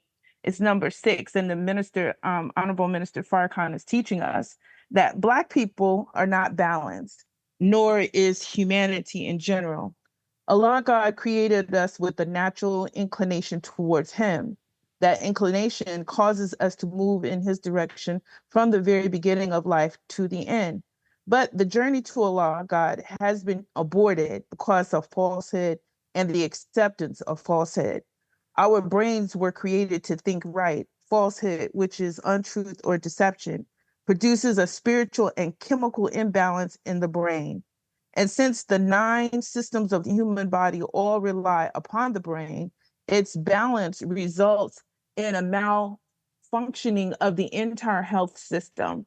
Even though there may still be a regular heartbeat, normal blood pressure, etc., there is a very real dysfunction that ultimately shortens life, because Allah God intended for us not to be nearly balanced, but we are made to achieve exquisite balance. The proof that humanity is in balance is the absence of 3 essentials balance: freedom, justice, and equality. This is due to the oppression and the mistreatment of people by one another. It is reflected in our speech, our walk, our personal habits, our interpersonal relationships, and our relationship with self. It is a pitiful sight to see humanity trying to compensate for the imbalance, each in his or her own way, and not Allah's way. We have failed to recognize Him as the center of our existence, so we are doomed for dissatisfaction and disappointment. So I was just listening to all of the testimonies, and I wanted to share that with everyone. We can think and ponder about that. Assalamu alaikum. Love you all. Ramadan Mubarak. Ramadan Kareem. Who we got up next? Sister Kava? Yes, sir. I wanted to point this out earlier. This is one on chapter 29, ayat 67. See they not that we have made a sacred territory secure while men are carried off by force from around them? Will they still believe in falsehood and disbelieve in the favor of Allah? That came to mind. I was listening to a piece on YouTube the other day from the Most Honorable Elijah Muhammad, when he was talking about the mother plane, and he was saying how in that day when you see that dreadful wheel, that there would be 2 scientists on each block, and they would share with you which way to go. So sometimes we think these things be like, I don't know, like it's not candid or real in terms of, yeah, there's a spiritual part of everything, but then there's also a physical part. So as I read that, it just brought me to that in terms of a sacred territory being secure. So we know that, if we are in these teachings and we prepare ourselves and our minds, those around us may be carried off by force, but we'll be able to stand secure But then I remember also with the blessings of Allah, being able to travel with Mother Tanetta Muhammad, the wife of the most honorable Elijah Muhammad, and just going into places and her stating that this is one of the secure places. You know, this is a place, like literally a physical man, a physical landmass. And it just gives more meaning when you see it in the Quran in terms of, you know, the believers have to know that not just in spirit, but in the physical, that Allah's favor is with us. And, you know, we have to get out of the falsehood. And we just have to believe that, you know, Master Fard Muhammad has prepared everything for our victory, even in the physical. So we have to strive to get ourselves and our minds. I like the way this is say balance in the definitely in the spiritual, in our beliefs, in the discipline, but even know just down all the way down to the physical landmass that Allah has given us favor, and then we won't have no grief. You know, we won't have no fear and we won't have no grief. So yeah, I just wanted to share that. Yes, ma'am. And that was, we're going to end off with Brother Remus.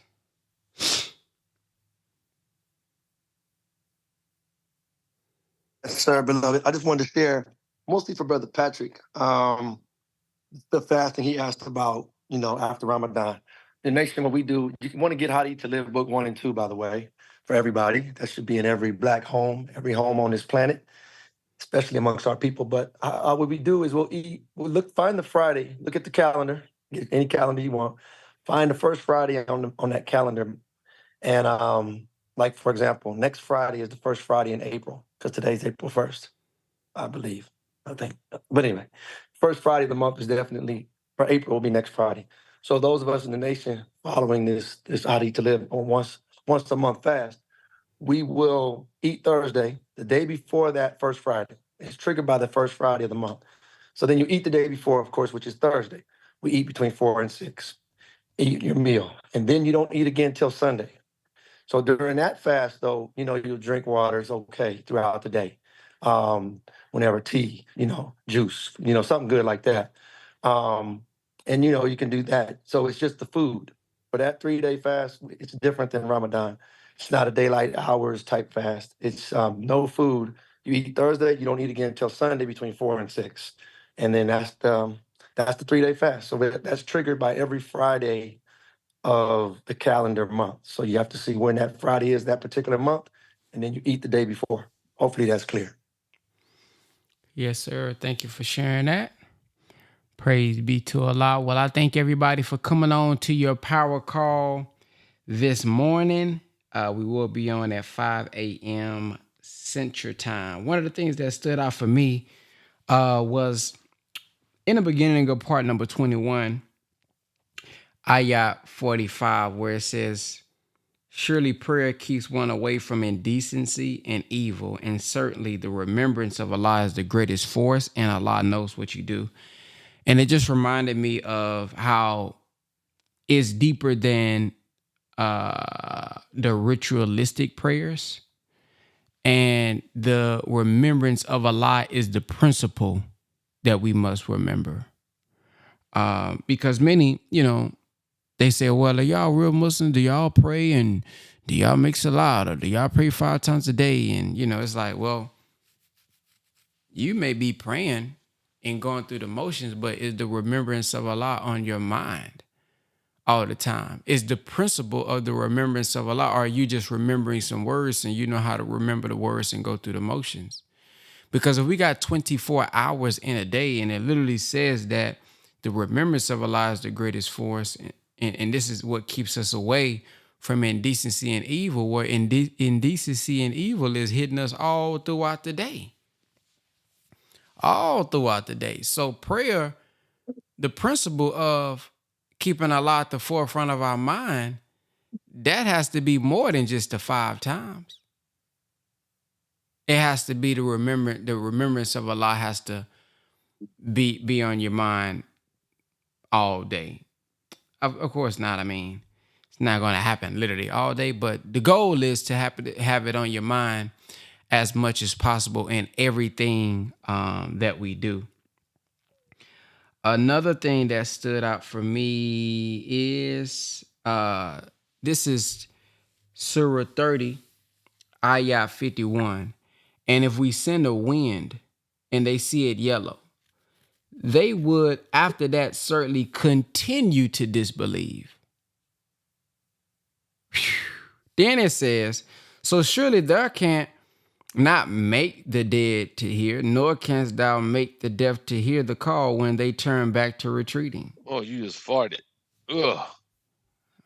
Oh, Lord, somebody done farted over there. Y'all got to keep yourselves on mute, family. Lord, over there got them Ramadan aura over there. Nor canst thou guide the blind out of the error. Thou canst make none to hear, but those who believe in our messages, so they submit. Yeah, got that yellow wind. Got that yellow wind coming on up out of you.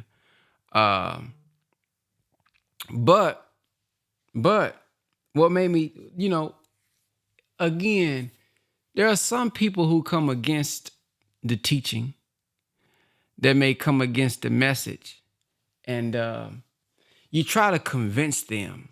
You try to find all the videos you can. You try to find all the lectures that you can. But at the end of the day, when Allah has, when their heart is hardened, there's nothing you can do. So that's what I think it means by the yellow wind. Like you can give all the signs that you can, but they still won't believe. Okay? And then I think the last one, yeah, I think that was the end. I'm gonna end with that. But yeah, those are the things that stood out for me, and they just reminded me of another part of the Quran where it says that, hey, his job is just to deliver a clear message. Can't make anybody believe, but hey, I'm just here to deliver a clear message and join you the truth and strive to be the greatest and best example that I can be. And that's our thing. Remember that when we going out and we fishing, don't make it so personal. Yes, do the best you can do. Yes, continue to improve your skill set. It doesn't mean be complacent with where you are. But that relationship or them joining or them becoming a believer is really between them and God.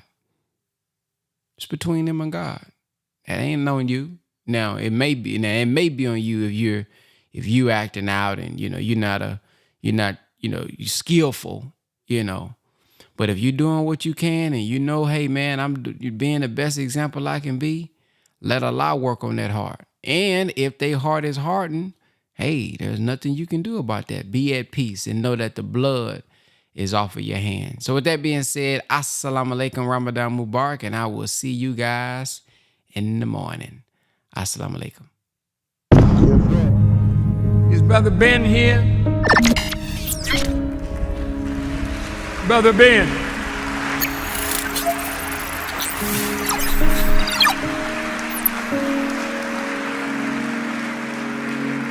Now, Ben got a heck of a program.